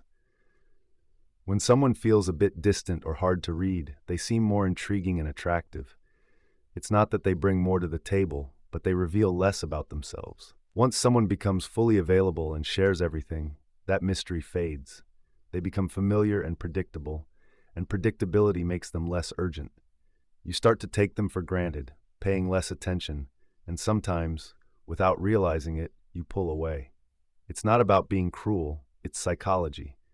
We're drawn to what feels just out of reach, while the things that are always around start to fade from our view. Now, think about how easily this can be used against us. Someone can withhold attention or affection just enough to keep others chasing after them. Not too much, just enough to spark doubt and desire, turning the relationship into a cycle of craving. They don't have to give more, they just need to appear a little scarce. This same approach crops up in leadership, influence, and marketing. It's not about what's given, but what's held back. Want people to value your time? Limit how much you give. Want them to crave your presence? Walk away a bit. Want followers? Be a little unavailable. It works, but that's the tricky part. It messes with your sense of value. You might overlook something amazing right in front of you because it's steady and familiar. You could miss genuine care and real support just because it doesn't play on your need for urgency. On the flip side, you might find yourself drawn to empty things just because they feel rare or exclusive. Once that happens, it's tough to change your mindset. Your brain starts to link scarcity with value, reshaping what you chase and trust. Soon, instead of evaluating whether something is good, you just ask if it's rare. And that's where the manipulation solidifies. Suddenly, someone else dictates your desires, not by giving you more, but by holding back. And here's something else. Have you noticed how a slow, steady voice makes you trust more? You probably do, without even realizing it. When you hear that calm tone, your body reacts before your mind has a chance to catch up. Your breathing slows, your focus sharpens, your defenses drop. Suddenly, what you're hearing seems crucial, seems right. You might not realize it, but you've been trained for this since you were a kid, at school, in every moment when you were told to listen closely. Calm, deliberate speech feels like control, like confidence, like certainty. Even if the words are empty, the way they're delivered makes a deeper impact. Here's where it shifts. If something as simple as pacing can make something seem more true, what else can? When someone talks quickly, your mind goes on the defensive. You feel rushed, pressured, even suspicious. Even if they're correct, it feels off, unstable. But when they slow down, even lies can sound like truths. Even nonsense can seem wise. You begin to notice this isn't just about what's being said, it's about how it's said. Rhythm, tempo, friction. The slower the speech, the less you resist. You start to assume intelligence and authority. You stop analyzing and start soaking it in. Your critical thinking isn't gone, it's just sidestepped. Now imagine if someone knew this. What if they practiced it, not to help you, but to slip past your defenses and sound like someone you should listen to? You're not paying attention because of the message. You're paying attention because of the delivery. That's unsettling because it shows how easily your trust can be manipulated. You've built assumptions about tone and rhythm, believing they signal truth or confidence, but they don't. They reflect performance instead. A calm voice doesn't always mean calm inside, and a slow voice isn't always wise. But your instincts treat it like it is. You feel safe, like you can lower your guard. And once that guard is down, persuasion starts to look like agreement, alignment, clarity. This isn't just true in speeches. It plays out in relationships, arguments, therapy, even courtrooms. The one who controls the pace controls the space. They create pauses, and in those pauses you fill in the trust. Even now, you're probably feeling how this voice makes you calm, focused, almost entranced. You feel like what you're hearing has substance, has depth, but would it feel the same if every sentence rushed by? Of course not. That's what makes this trick so dangerous. It works even when you're aware of it. It's happening. Awareness doesn't protect you because your body reacts first. Your mind catches up afterward.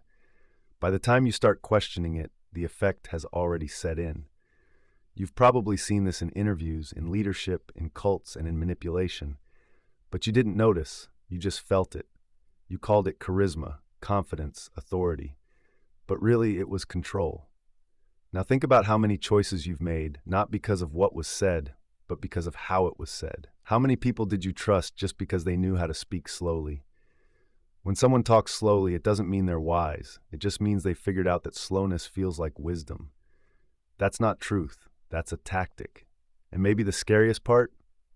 You want it. Lower your voice at the end. It feels final. You know that feeling when someone finishes a sentence with a drop in their tone? It's subtle, but you notice it. It signals the end. It tells you there's nothing more to say, that it's time to accept what's been said because the conversation is closed. The voice settles, and you're meant to move on. But sometimes you don't want to because that drop feels too final. It might shut something down too soon. When someone wraps up their words with a low tone, you get the message before they finish. You hear it during arguments, apologies, decisions. You hear it when they say, "That's enough," or "I'm done," or "This is how it is." You catch that vibe even when they don't mean to sound conclusive, but it hits just the same, like reaching the last page of a book you weren't ready to finish. Ending on a low tone makes everything seem complete, even if it's not. It's incredible how quickly your brain picks up on it, how naturally you respond. You don't challenge someone who ends with that quiet strength. You pause, you nod, you wait, or you just walk away because it feels pointless to continue. Now picture using that tone on yourself. Imagine telling yourself, "I'll never change," or "No one cares," or "This always happens." Lowering your voice at the end suddenly makes it feel true, not because it is, but because it feels finished. You've declared it, framed it, closed it off, even when it's not the truth. You start treating it like it is. This is how small notions morph into beliefs. It's not just about logic, it's about how things are said. There's a certain way people speak that can make their words feel final, like there's no room left for discussion. You stop questioning things when they sound so confident, even if they're not convincing. You might even start believing them just because you've repeated them too often. Listen to someone when they're unsure. Their voice goes up a bit, almost like they're leaving space open. They're still considering, still open to change. But when the tone drops, it changes everything. It sounds closed off, like a decision has been made. That can feel good. It's comforting to have certainty and control. But it also comes with risks. Not every conclusion should be set in stone, and not every thought deserves to be settled so easily. Think about the beliefs you hold about yourself. Where did they come from? How many of them are just phrases you've repeated in that same tired tone? I can't do that. I'm just not that person. It never works out. You say these things over and over, not because they are true, but because you end them in the same way each time. A lower voice, a final tone. No questions, no chance to change. Just a quiet, firm sense of being finished. This is how a trick can turn into a trap. You might think you're accepting your flaws, but you could just be locking them away. You believe you're being realistic, but you might just be echoing a choice you made long ago, a choice you've never dared to revisit. So, when someone challenges that belief, it feels like they're breaking something sacred. It's not that they're wrong, they're just nudging open something you thought was shut tight. Now, here's the big question. What if you're wrong? What if the truth isn't in the words themselves, but in how you say them? What if the real issue isn't what you think, but the tone that makes those thoughts seem unchangeable? You never questioned them because they sounded true and felt final. So now, try to see things differently. Listen differently. Pay attention when someone lowers their voice at the end. Ask yourself what they might have just decided, maybe without even realizing it. Should you challenge it, revisit it, or simply hear it again without the false sense of closure? When you catch yourself doing this, pause. Don't just trust it because it sounds confident. Don't let that quiet certainty mislead you. Sometimes all it takes to shift your beliefs is to stop ending the sentence on that low note. Let the thought linger. Some things aren't meant to wrap up just yet. The most dangerous lies, they're often the ones we tell ourselves, disguised as truth. What if the best way to win is to lose? Let them correct you. It makes them feel superior. Not in an obvious way, though. It's not about failure or humility, but about letting someone think they've outsmarted you. At first, it might seem like you're giving in, like you're accepting their view. You listen, you nod, you let them explain what you already know. But then something interesting happens. They start to feel superior, not in a mean way, but quietly inside. They feel in control, competent, valuable. It's like they've contributed something, made you better. This feeling becomes addictive for them. Now they don't see you as weak. They view you as safe and approachable. You're not a threat. You're someone they can help, someone they can guide. They feel a subtle authority over you, and with that comes comfort. People like feeling right, but more so they enjoy feeling more right than someone else. It gives them a momentary feeling of stability in a chaotic world. They were the one to catch the mistake, who had the insight, who lent a hand. And they remember that feeling. It makes them like you more, trust you more, want to be around you more, because, in a quiet way, you let them win. Most folks don't notice how often they correct others, clarify things, or offer advice. It feels natural. What feels less natural is resisting that urge to push back, to defend yourself, to show that you actually had the right answer all along. But that's the real trap.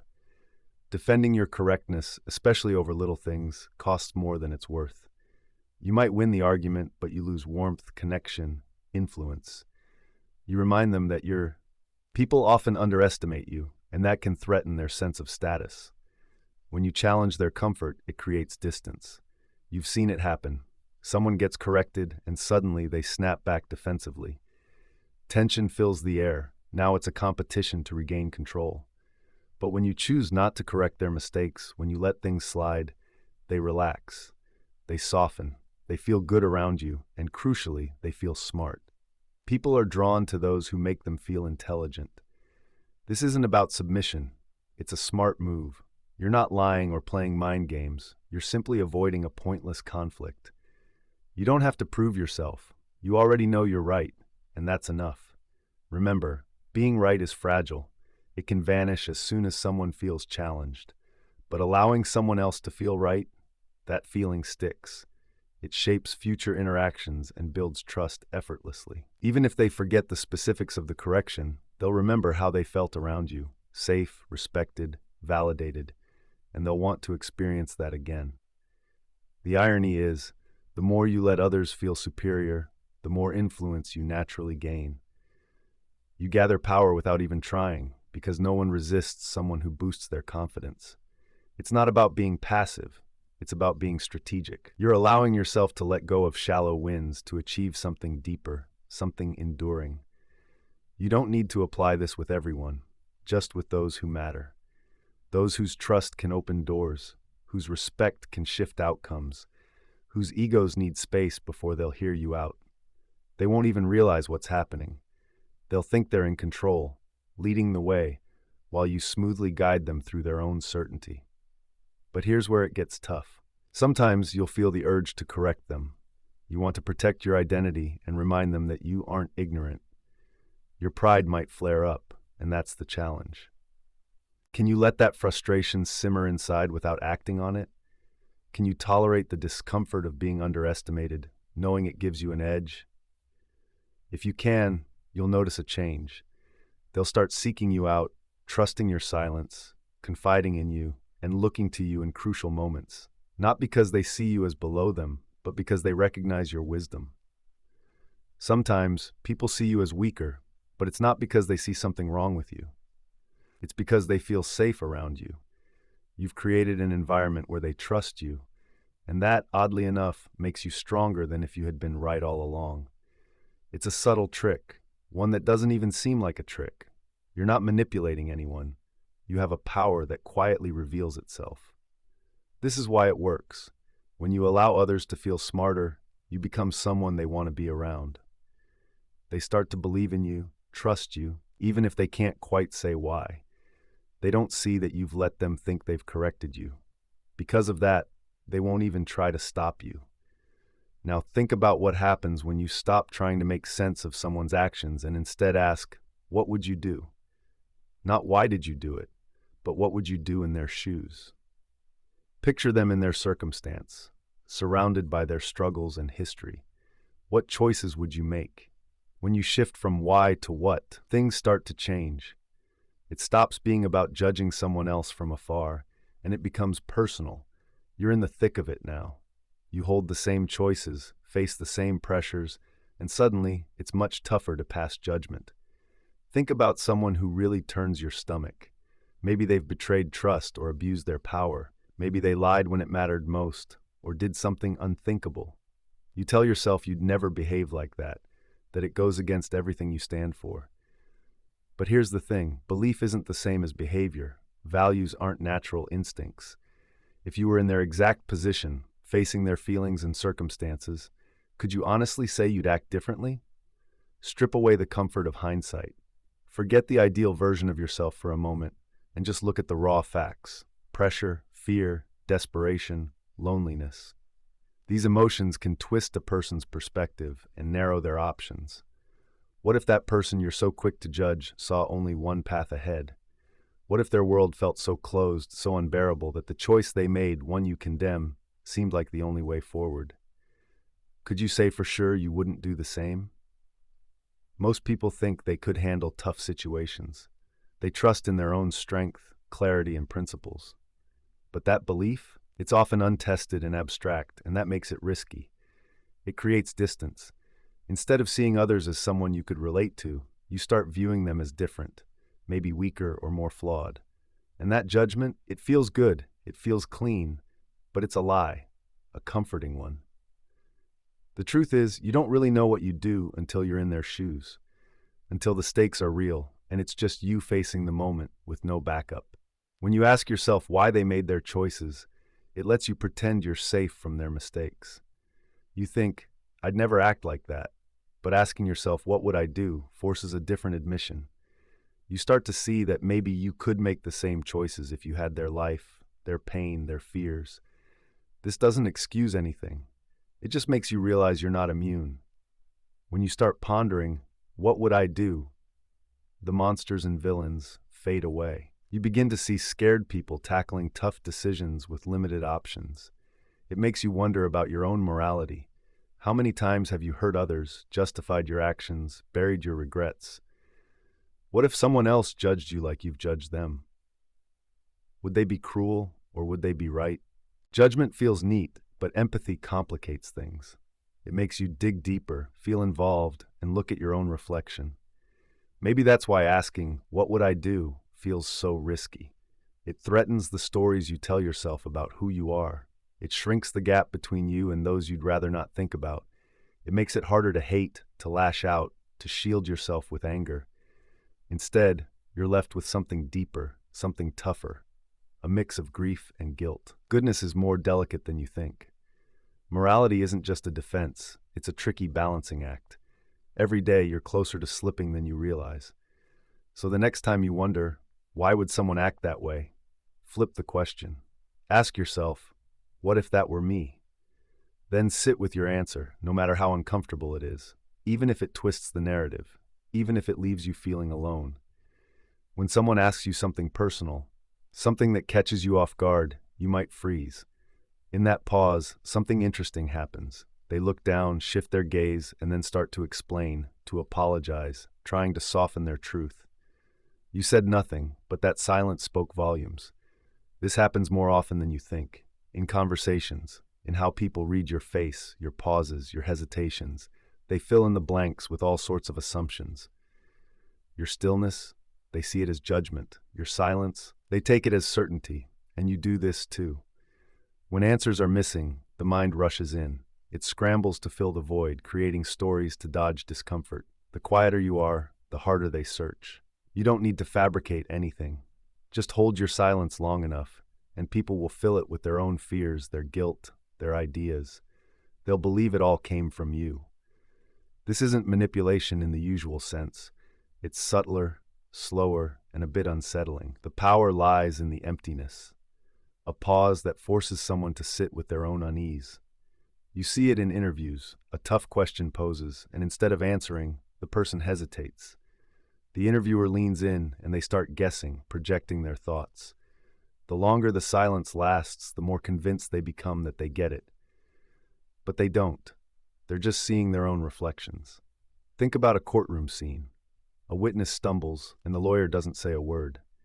That silence allows the witness to fill the gap, offering too much information, saying more than they were asked. It's not the silence that pressures them. It uncovers the truth. We're wired to fear uncertainty more than pain. We crave resolutions, neat endings. When those aren't handed to us, we create our own. Sometimes we see ourselves in ways that aren't quite right. That's the magic of it, really. It's not magic at all. It's more like a reflection, a space that needs to be filled. People want to feel understood, but they're scared of being judged. When you stay silent, they start imagining the worst or the best, depending on how they view themselves. It's less about what you say and more about what they think you mean. And when there's uncertainty, their minds tend to grab onto the most painful thoughts, the fears they already have. That's why sometimes silence speaks louder than words. A look that lingers, a message left unanswered, a question you avoid. It doesn't matter what you meant. Their mind doesn't wait for your response. It jumps to conclusions. Once they've settled on an idea, it's hard to change it. They'll cling to that imagined reality, defend it, relive it. And the more they do, the more it feels real. Even if you eventually speak up, the silence has already crafted its own story. What's unsettling is that you know this feeling all too well. You've been there, sitting in silence, filling in the gaps yourself, thinking you've been ignored or judged.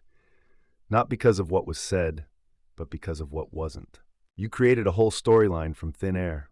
Once that idea took root, it changed how you acted, pulling away, becoming distant and defensive.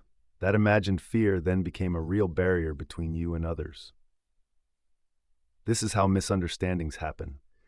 Not through lies or trickery, but through absence and silence, the spaces between words that our minds naturally rush to fill. Now you see why this is so impactful, almost like it should be illegal. It doesn't force anyone. Instead, it lets them think for themselves. You don't need to manage their thoughts. Just give them the silence they need to fill in their own blanks. They'll always do that. And here's the wild part. You don't even have to intend it. Just hold off your response. Let them make their own assumptions. What happens when someone uses your words, but it's not really you saying them? It's not an impersonation or a lie. It's just your words, slightly altered, taken, and used not to deceive, but to influence. It starts off small, someone casually quoting you in conversation. At first, it feels nice. People are listening. But then, they twist your words in ways you never intended. You start building arguments based on things you used to say, things you hardly recall. They reshape your views and push you toward conclusions you never reached. They use your own words, so it's hard to push back. Little by little, they make you accountable for ideas you didn't even believe in. This is the way it works, not through debate or confrontation. It's not about convincing you, but rather about easing away your ability to resist. The words sound familiar, the tone is yours, and when they throw those words back at you, it feels like something you've already agreed to. So instead of arguing, you hesitate. And in that moment of doubt, they take control. Influence doesn't need to be aggressive. It just needs to sound like something you might have said. Over time, they stop using your name. They don't need it anymore. The words alone are enough. Your phrases, your style, your way of thinking get twisted just enough to fit their agenda. Soon, others start to repeat them too. Now you're watching an idea grow, not because it's convincing, but because it sounds like it came from someone like you. It feels like your own thoughts are turned against you. You hear your own ideas echoed in choices you didn't make, beliefs you don't hold, actions you wouldn't take. But since they're using your language, it's hard to object. It feels like you'd be betraying yourself. You hesitate again, and they win again. This is the trap. They don't change your words, they change what they mean. Bit by bit, the context shifts until your statements back something you never agreed with. But by then, it's too late to clarify or protest. They've built a framework using pieces of your own thoughts, turning your mind into their tool. Now, every time you speak, you give them more material. It's not manipulation in the way we usually think. It doesn't feel like pressure. It feels like reflection, as if you're watching yourself make choices you don't remember making. And the more you try to explain, the deeper you sink. Each attempt to clarify just adds more to the archive of your voice, more raw material for them to reshape. You become trapped in a mirror of yourself, an image built from quotes, phrases, and fragments, a version others trust because it sounds like you. The more they trust it, the more they follow it, unaware that what they're following isn't really you. Eventually, the real you starts fading away. You begin to censor yourself, not from fear, but from confusion. Stop talking like you're always sure of yourself. You don't hold back strong opinions because you've become more open-minded. It's because you've seen how your words can be twisted, misused, and turned against you. So you pull back, say less, and start to doubt yourself. They don't need to silence you. You do it all on your own. The worst part? It's not just that others believe this distorted version of you. You start to believe it too. You hear your own words misrepresented often enough, and they start to feel real. You question your intentions and wonder if maybe those twisted words actually reflect who you are. This is what happens when you lose your voice, not through shouting or censorship, but through gradual erosion. Your words become a tool for someone else. The only version of you left is the one they've shaped, piece by piece. And when they seek your agreement, it's easy. All they have to do is quote you. Tell someone they're free, and they'll do what you want without a fight. They'll stop looking for limitations. When you say they're making their own choices, they'll follow along willingly. It's not because they're foolish or naive. Control works best when it's subtle. The moment someone feels forced, they start to resist. But when they think it was their idea, they buy in more deeply than they would under pressure. You've seen this before. A manager offers freedom to their team, but quietly punishes those who stray. A partner says, "Do what makes you happy," but pulls away when you don't choose what they want. A government allows voting, but limits the options until every choice leads to the same result. It sounds free, but the path is already set. The trick isn't to grab power, it's to make others think they have it. And this works better than fear ever could. Fear leads to resistance, while the belief in freedom leads to compliance.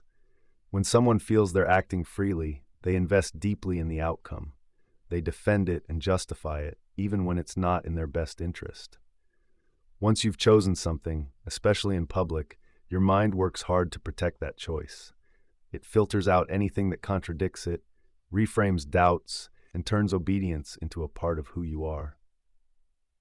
When someone questions the manipulation, you don't get mad at the manipulator. Instead, you're frustrated with them because they're challenging not just your choices, but your sense of freedom, the part of you that needs to feel like you're in control. It happens quietly. You buy that phone everyone raves about. You follow the routine that's said to empower you. You adopt the opinions that echo the loudest voices around.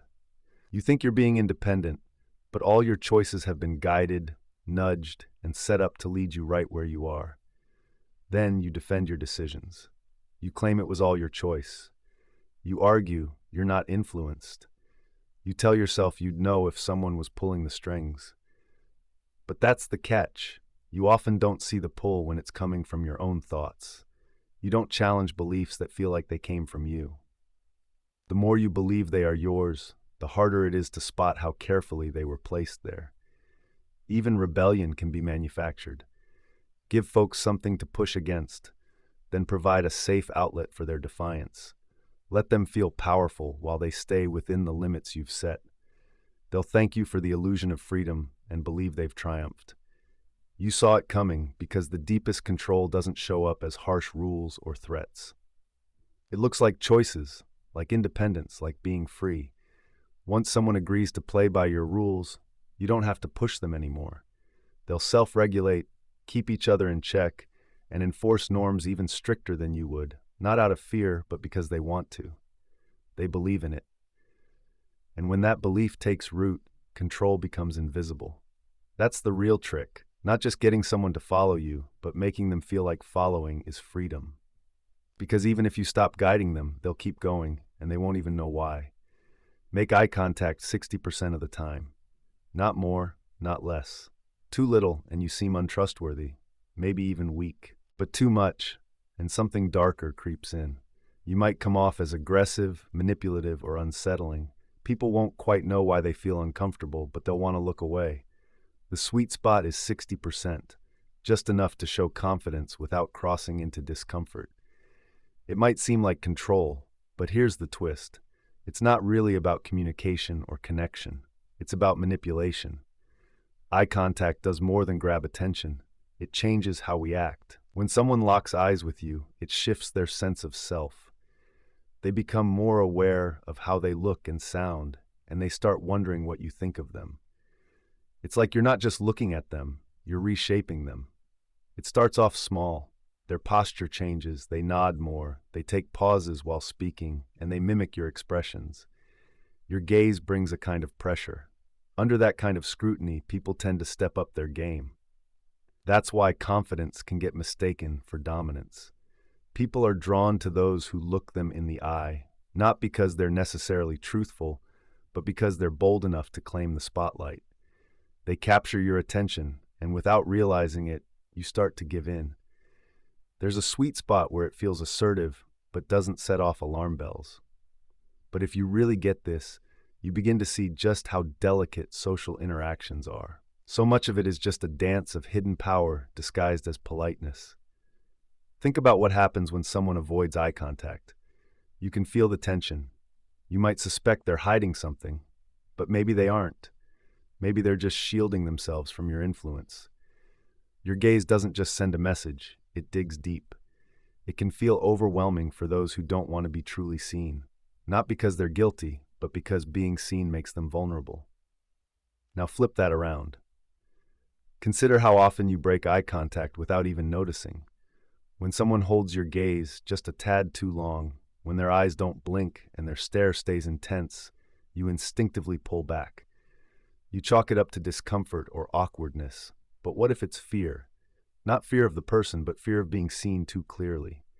Fear that they'll catch a glimpse of the sides of you that you work hard to hide, your doubts, your uncertainties, your inner thoughts.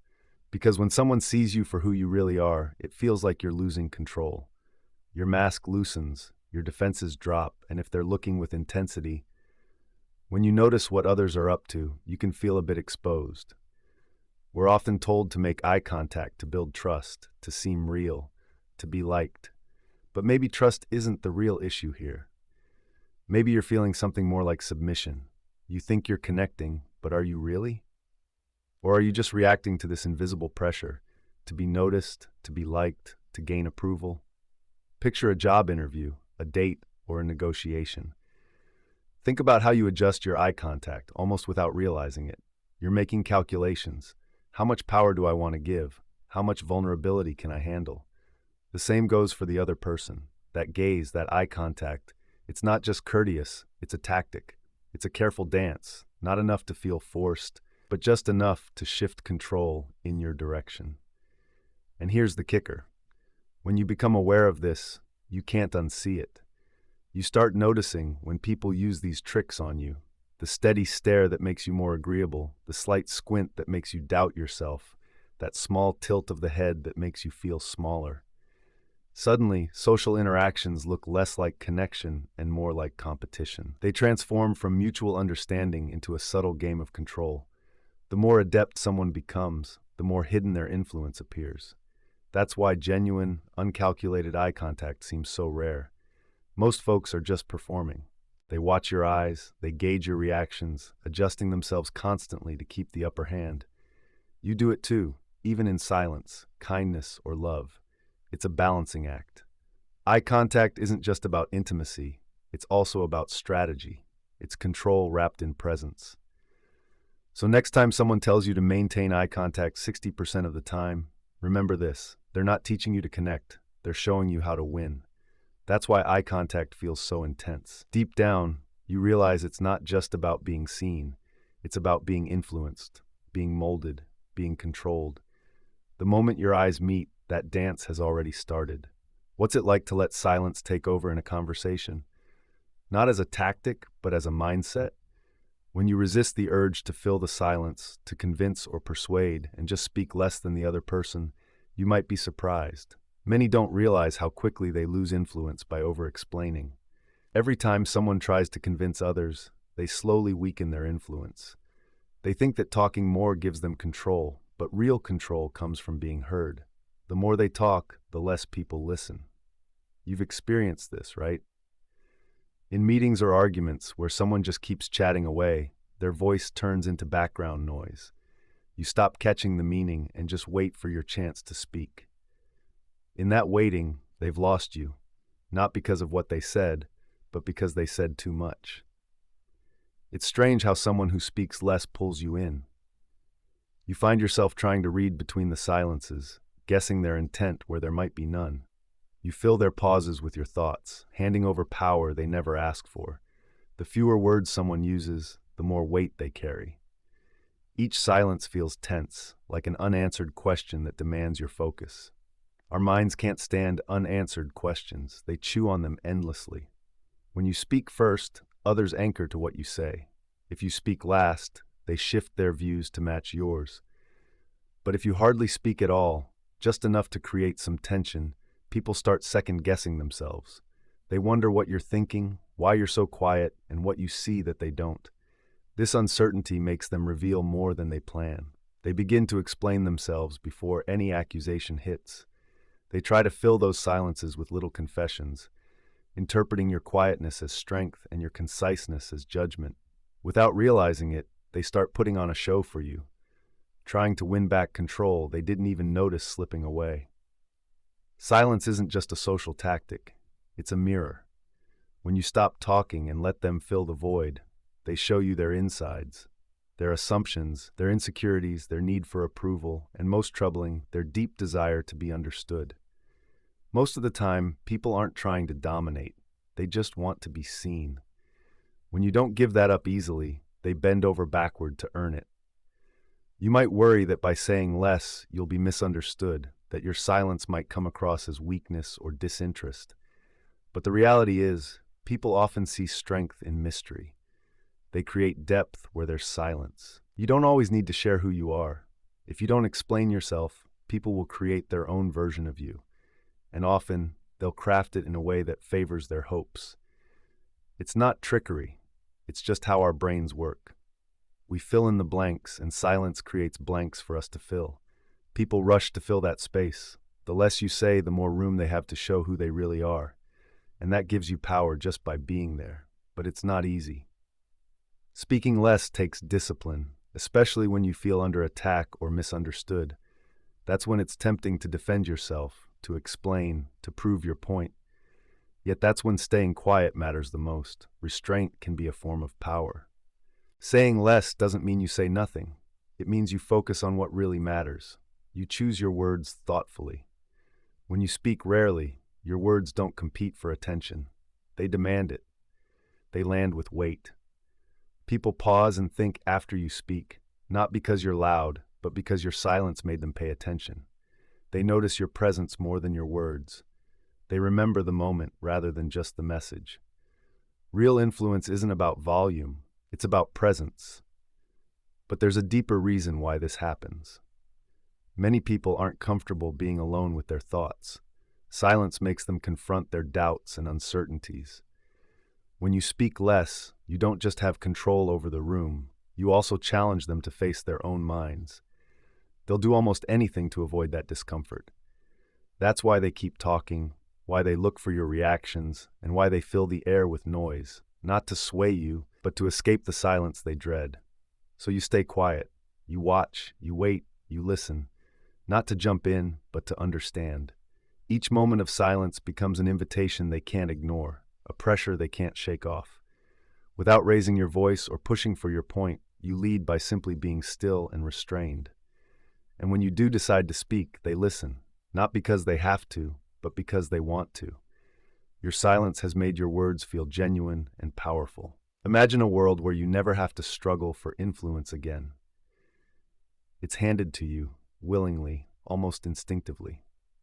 Now, think about what happens when someone believes in you more than you believe in yourself. Not through pep talks or cheerleading, but with a calm, confident assurance. They tell you you're good at this, and it's not just kindness. It feels like an undeniable fact, like everyone knows it but you. At first, you might doubt it. You might think they're just being polite or don't really see the whole picture. But then you notice something shift. Your hands stop hesitating. Your thoughts become clearer. That fragile confidence starts to anchor itself in their belief. You might not even catch it at first, but your posture changes. Your voice becomes steadier, and slowly you start to engage a little more, a little better. You see details you used to miss, and you begin to make decisions faster. You take risks. Their belief that you're good at it starts to feel like a reality. But here's the catch. No one tells you this. It might not have been true at all. You could have begun with nothing, no special talent, no gift, just the weight of what someone else believed in you, repeating words often enough that they turn into your own inner voice. Their confidence fills up your doubts, their faith lays the groundwork, and soon enough, without realizing it, you've built yourself around a lie that feels real. One day, it becomes real. You become good, not because you always were, but because someone believed you could be. They spoke with such quiet confidence that your mind had no choice but to accept it. Now you wonder, what else could have been true if someone had told you? What if someone had seen your struggles and said, "Of course you can do this. You're good at it"? Would you have persisted longer? Would you have approached things differently? Would your brain have sought the right patterns, looked for angles, and stuck with it just a bit more? We often think of talent as something fixed. You either have it or you don't. But what if talent is just a result of belief? What if becoming a master at something is about someone seeing your potential before you do? But then a darker thought emerges. What if the opposite holds too? What if your failures stemmed from someone not believing in you at all? You might have given up on things not because you weren't capable, but because nobody ever encouraged you, or even worse, someone told you you weren't good enough. Think about how many times a casual comment made you stop trying. How many skills or dreams disappeared because someone laughed off your effort or just said nothing. Maybe someone told you, "You're not really made for this," and you accepted it as truth. That belief likely changed everything, shifting how you focus, how you practice, and how you deal with setbacks. When you think you're good at something, you see mistakes as part of learning. But if you see yourself as bad at it, every error just confirms that belief. One route pulls you deeper into your doubts, the other pushes you out into new possibilities. Belief isn't just a reflection of who you are, it molds who you become. The expectations from those around you shape that mold long before you even figure yourself out. It's kind of scary, isn't it? A simple sentence can change your entire life. Someone's trust in you can expand your potential, just like their doubts can crush your dreams. And here's something to think about. You might be doing this to others, too. Every time you tell someone they're talented or unlucky, you're planting a seed in their mind. And if you say it often enough with enough conviction, they might start believing it. They could end up shaping their lives around your words, not because it was their path, but because you gently nudged them there, quietly and invisibly. Belief can be powerful, almost manipulative, a way to steer someone's future without needing to lift a finger. Sometimes it helps, sometimes it heals, but it's still a form of control. The scariest part? Belief changes people, and it can work even when it's completely off. You might never know how much of who you are today is shaped by someone else's words at just the right moment when you were still impressionable. You think you know yourself, but what if your true self is just a story someone else started writing for you? And what if you've been filling in the lines ever since? Most people don't pause to question that. They just follow along. They see someone heading somewhere and just follow along. Not because they've given it much thought or believe it's right, but simply because someone else is doing it. They'll jaywalk when others do, stand in line without knowing what it's for, and laugh at jokes they don't get, all because everyone else is laughing. They pretend to know, to care, and to agree, not because it's true, but because it feels safer that way. There's something eerie and invisible about this instinct. Most of the time, it keeps things easy and smooth, less conflict, more harmony. It helps groups stay in sync, letting society run without too much thinking. But sometimes this behavior leads to darker places, and no one realizes until it's too late. You'd think people follow others because they trust them, but really it's fear that drives them. Fear of standing out, fear of being wrong, fear of that uncomfortable silence when you're the only one not in agreement. So they obey, not from belief, but to avoid being alone. You've seen it happen.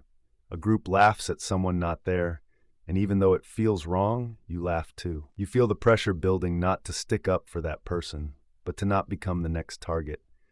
You glance around, waiting for cues from others, and when no one speaks up, you fall silent as well. It's easier to go along than to resist. You start feeling the heaviness of that silence, noticing how it grows when no one pushes back. You tell yourself it's not your fault. You were just following the crowd. But if everyone's thinking the same thing, then who's left to stop it? Who questions the path when everyone's eyes are glued to someone else? Here's the catch. Most people don't even see they're doing it. The change is subtle.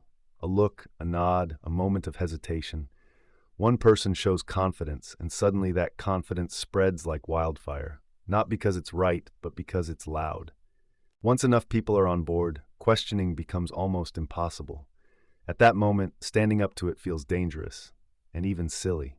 You might think you'd be different, that you'd speak out or walk away. But in a room full of agreement, disagreement can feel like a betrayal. Don't hesitate just because things feel different. It's heavier when no one else seems unsure. Doubt can look like weakness, so you hold back, even when something inside urges you to speak up. It doesn't take shouting to make people go along with the crowd. Sometimes it's just a sense of agreement, even if it's just an illusion. Once that idea sets in, even the most glaring wrongs start to feel normal. You rationalize it, telling yourself it's not the right moment or it's not your place to intervene. You wait for someone brave enough to step forward, but they're also waiting. And the silence grows thicker. This is how cruelty slips into everyday life. It's not about orders. It's about quiet copying, a way of reacting without thinking. It's about a tone, a posture, a joke that crosses a line without anyone stopping it. Everyone's just waiting for someone else to set the limits, but that never happens. You'd be surprised how easily people ignore their own judgment to not feel alone. They start to doubt what they see, ignoring their instincts, turning away from suffering when everyone else acts like it's not there. Conformity doesn't need you to believe. It just wants you to keep moving. And the more you do it, the more you change. That initial hesitation, it fades away. The discomfort, it dulls. The more you follow, the easier it becomes until one day you realize you're not pretending anymore. You've become what you wished someone would speak up against. There comes a time when you realize you haven't truly made a choice in forever. You've just been reacting, just fitting in. You try to remember the last time you did something you really believed in, but you can't because what you believed has been replaced by comfort and convenience. Now it's clear. The real danger isn't the ones giving orders, it's the silent ones watching, agreeing, and waiting. Most people don't want to lead or think. They just want to belong, no matter how wrong it may be. What's chilling is how normal it feels. It's quiet, almost unnoticeable. You don't catch the moments when you stopped questioning, when you stopped choosing, when you started following without even realizing it. The real threat isn't what others do. It's how fast you can become one of them. Just by the way you stand, tilt your head, or relax your shoulders, you can make someone feel either safe or threatened. It's fascinating how much space you occupy and how much you seem willing to give away can change everything. You've felt this instinctively, even if you haven't thought about it much. When someone stands too close, angles toward you sharply, locks their eyes, and has stiff shoulders, it triggers something deep within. You feel cornered, watched, judged. No matter how kind their words are, your body picks up on the danger. But there's another type of presence, one that feels loose, soft, and open. Picture someone leaning back, palms visible, relaxed posture. Their body communicates, "I'm not here to take or fight, I'm safe." That simple shift can make someone drop their guard just a bit. A slight change in muscle tension, a different chin angle, your body can tell a story faster than words ever could. Once someone feels safe around you, something shifts. They stop overthinking and start to open up. They mirror your calm. This is where things can get tricky. Safety doesn't equal trust.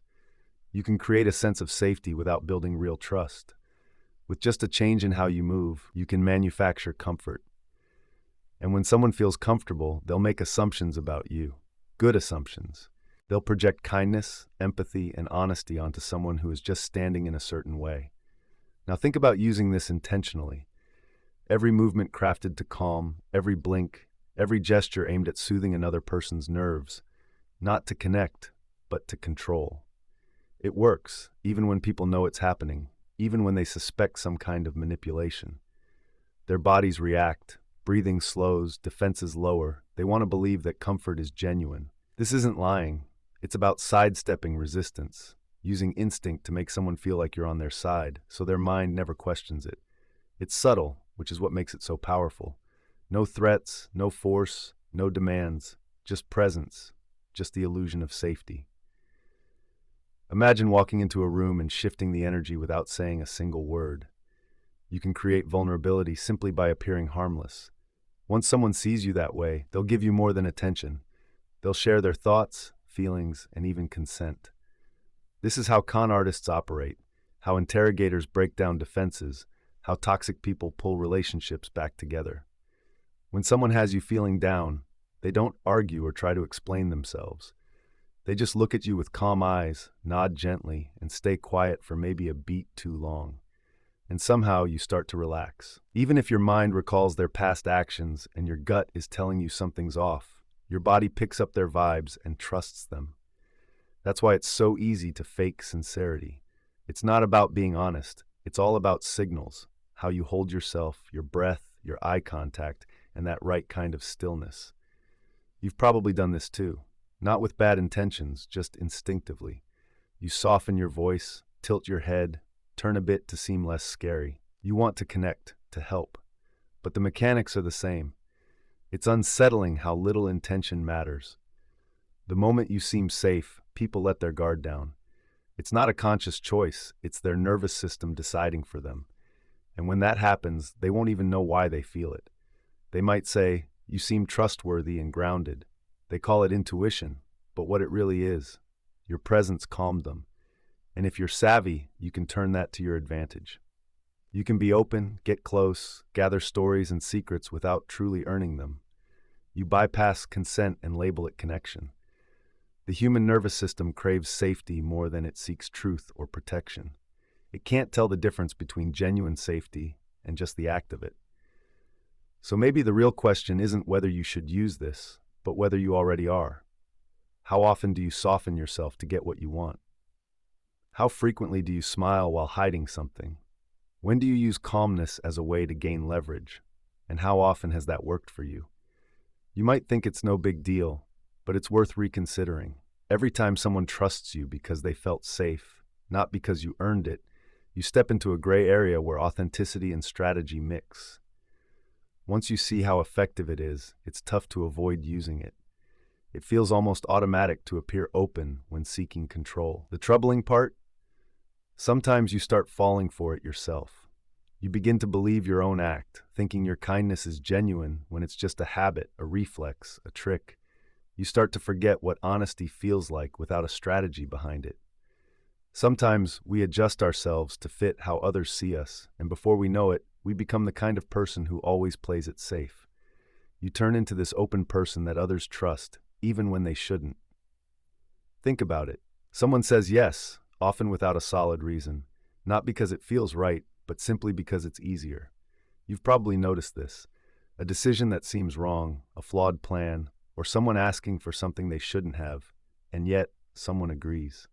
They nod, sign on the dotted line, even if they're unsure, because saying no feels awkward or just too hard.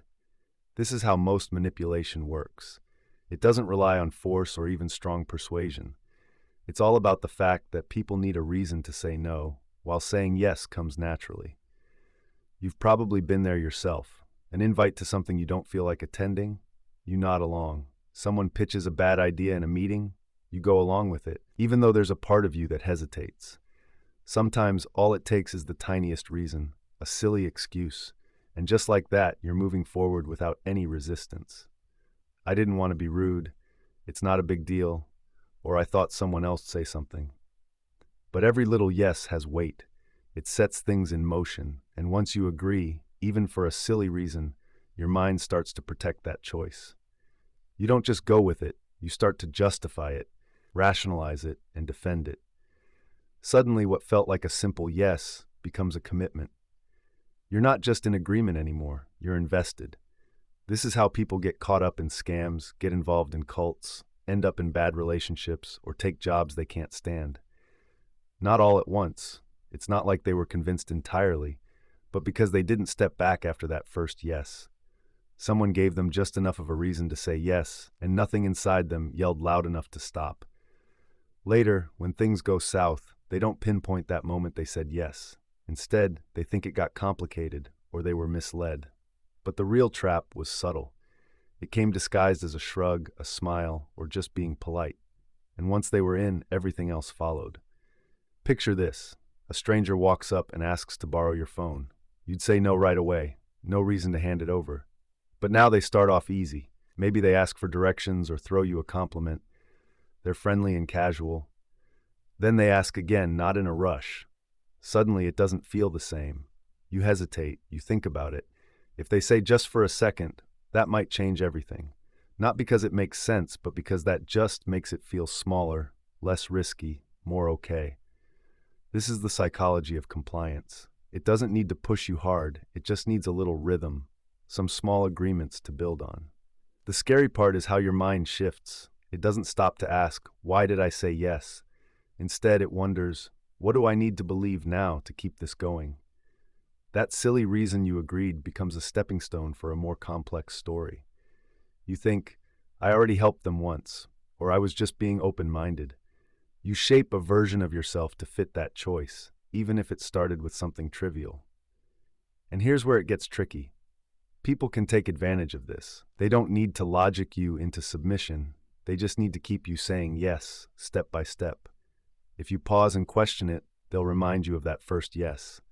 They'll say, but you already agreed, or you didn't object before. Now it's less about the choice and more about your identity. Your pride kicks in. You want to appear reliable, cooperative, agreeable. That's why it's tough to resist. It's not that the other person is persuasive. It's that pulling back feels like admitting you were wrong. It feels like conflict. So you keep going, even when it feels off, even when you know better. Deep down, you don't want to seem inconsistent or difficult. You don't want to create a scene.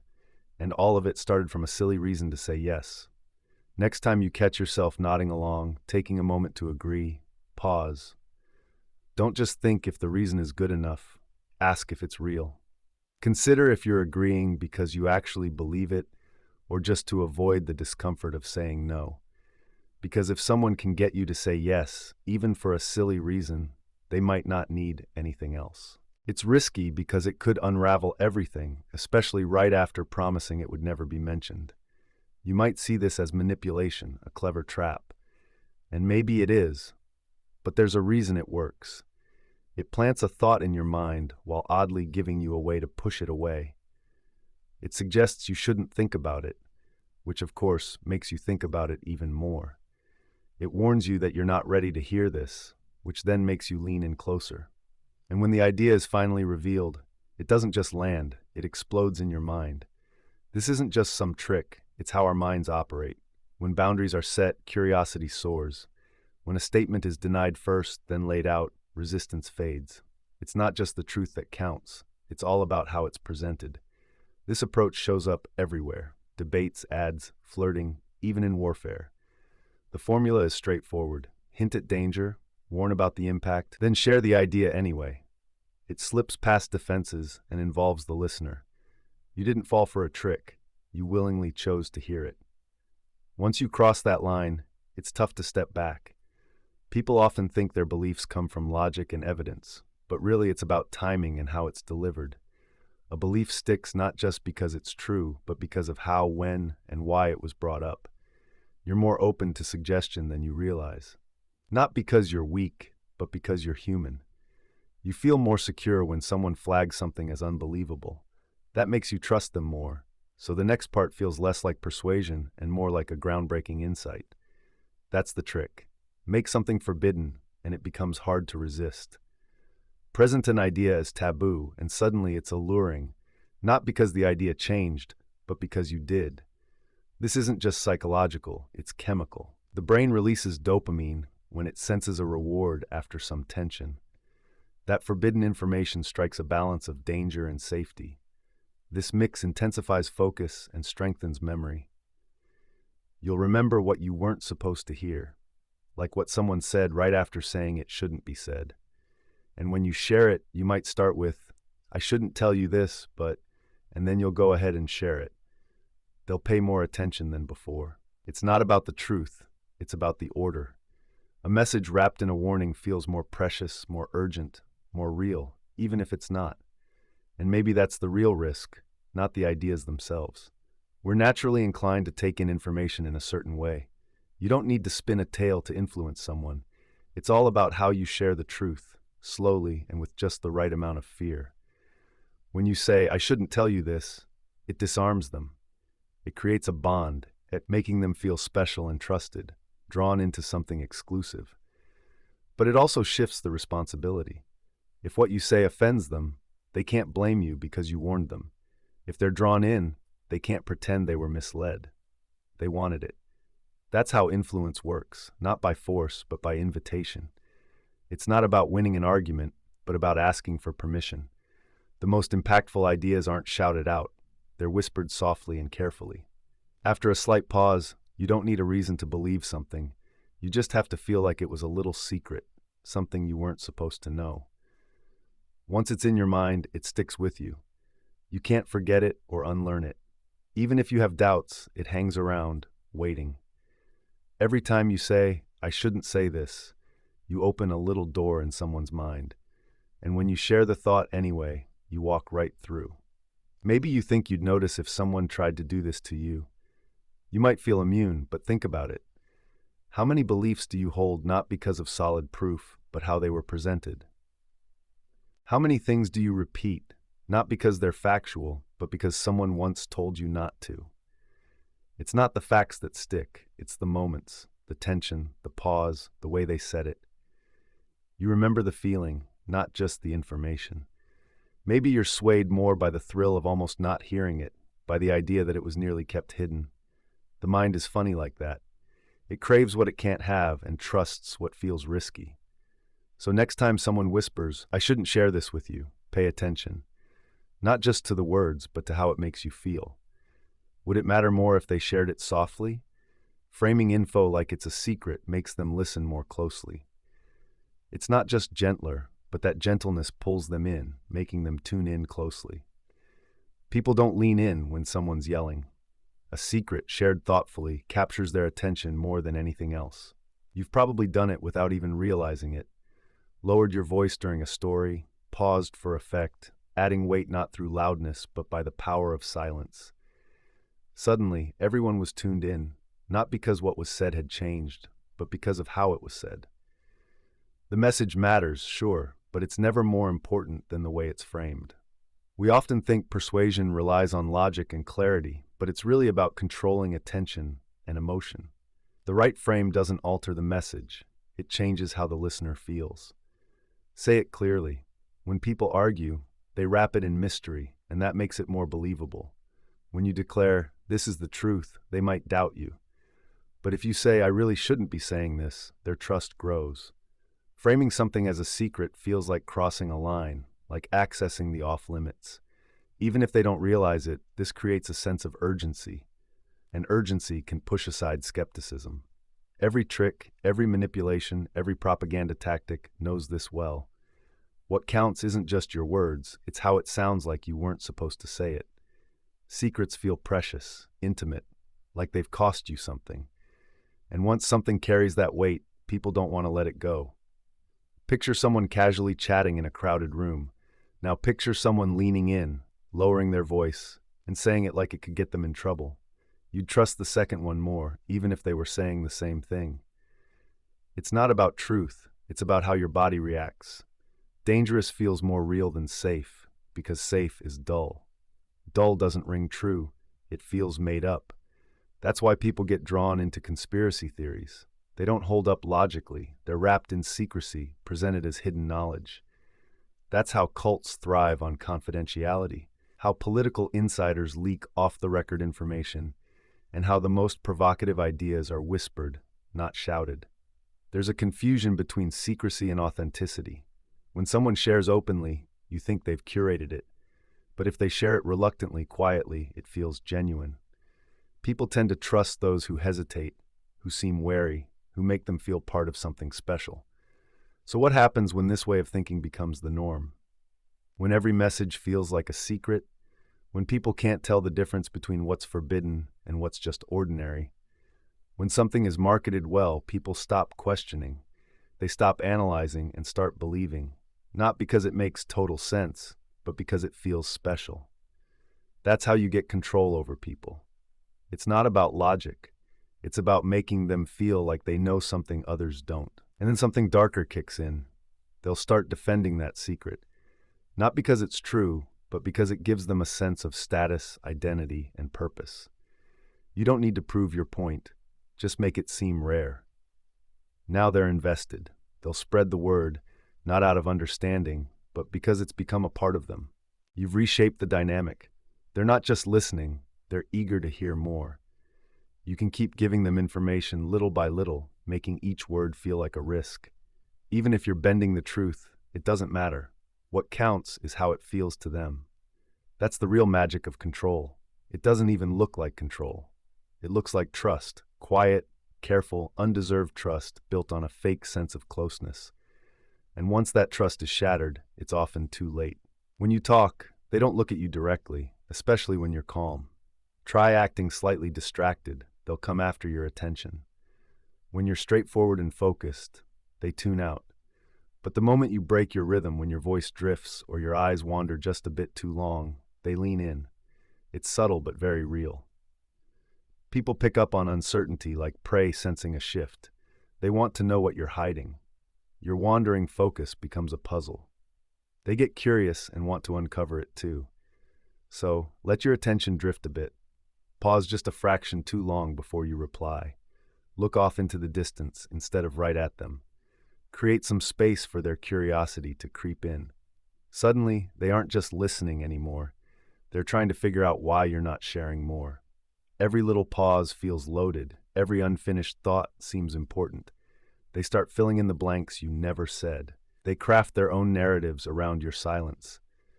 This is where the power lies, not in what you give them, but in what you keep to yourself. People don't crave certainty. They chase the mystery. Doubt lingers in unanswered questions. A quiet pause speaks louder than a bold statement. A quick glance away says more than any rehearsed line. Here's the catch. You don't really have to be thinking about anything specific. Just appear deep in thought. That illusion works wonders. When you look away, they'll start to wonder what caught your attention.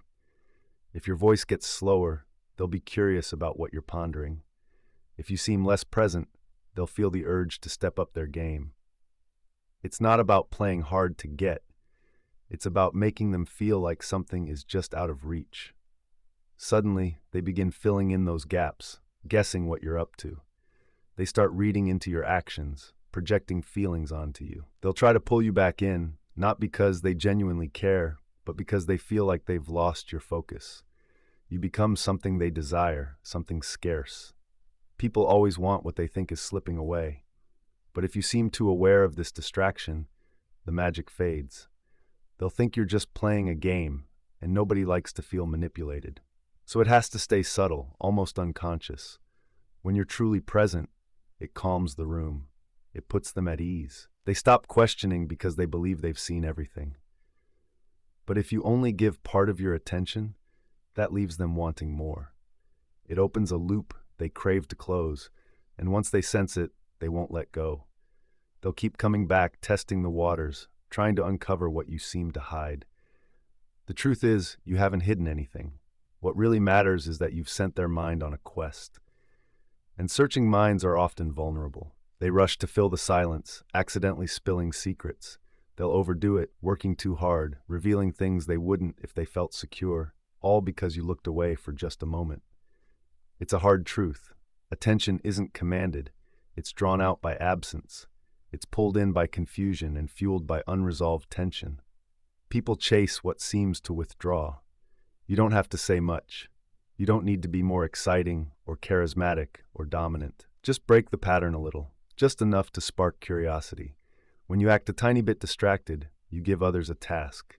Their job becomes to decode you, to figure you out. And the harder they try, the more control you hold. You're not just influencing them. They start doing the legwork for you. They create a version of you that's richer, more intriguing, and more significant than the real deal. This imagined you has more layers, more stories, and more meaning. It's tough for them to let go of that fantasy. So they're not attached to who you are, but to the version they built while you were gone. That's where things get tricky. You might start believing it yourself. You could forget that the attention didn't come from being profound. It was just stirred up. You weren't being deep. You were just quiet, distracted, or a bit absent, just enough to keep them interested. Once you recognize this dynamic and feel that power, speaking plainly gets tougher. Giving complete answers becomes a challenge. Showing your true self, that feels risky. You start leaning on that absence, that silence, and those little moments of hesitation that draw people in. Then one day, you might find you don't know how to be truly seen anymore. You end up performing bits and pieces of yourself, hiding behind a carefully crafted gap. No one really sees you, not because you're trying to hide, but because you're always just out of reach. That's what they wanted. That's what they chased, and you let them.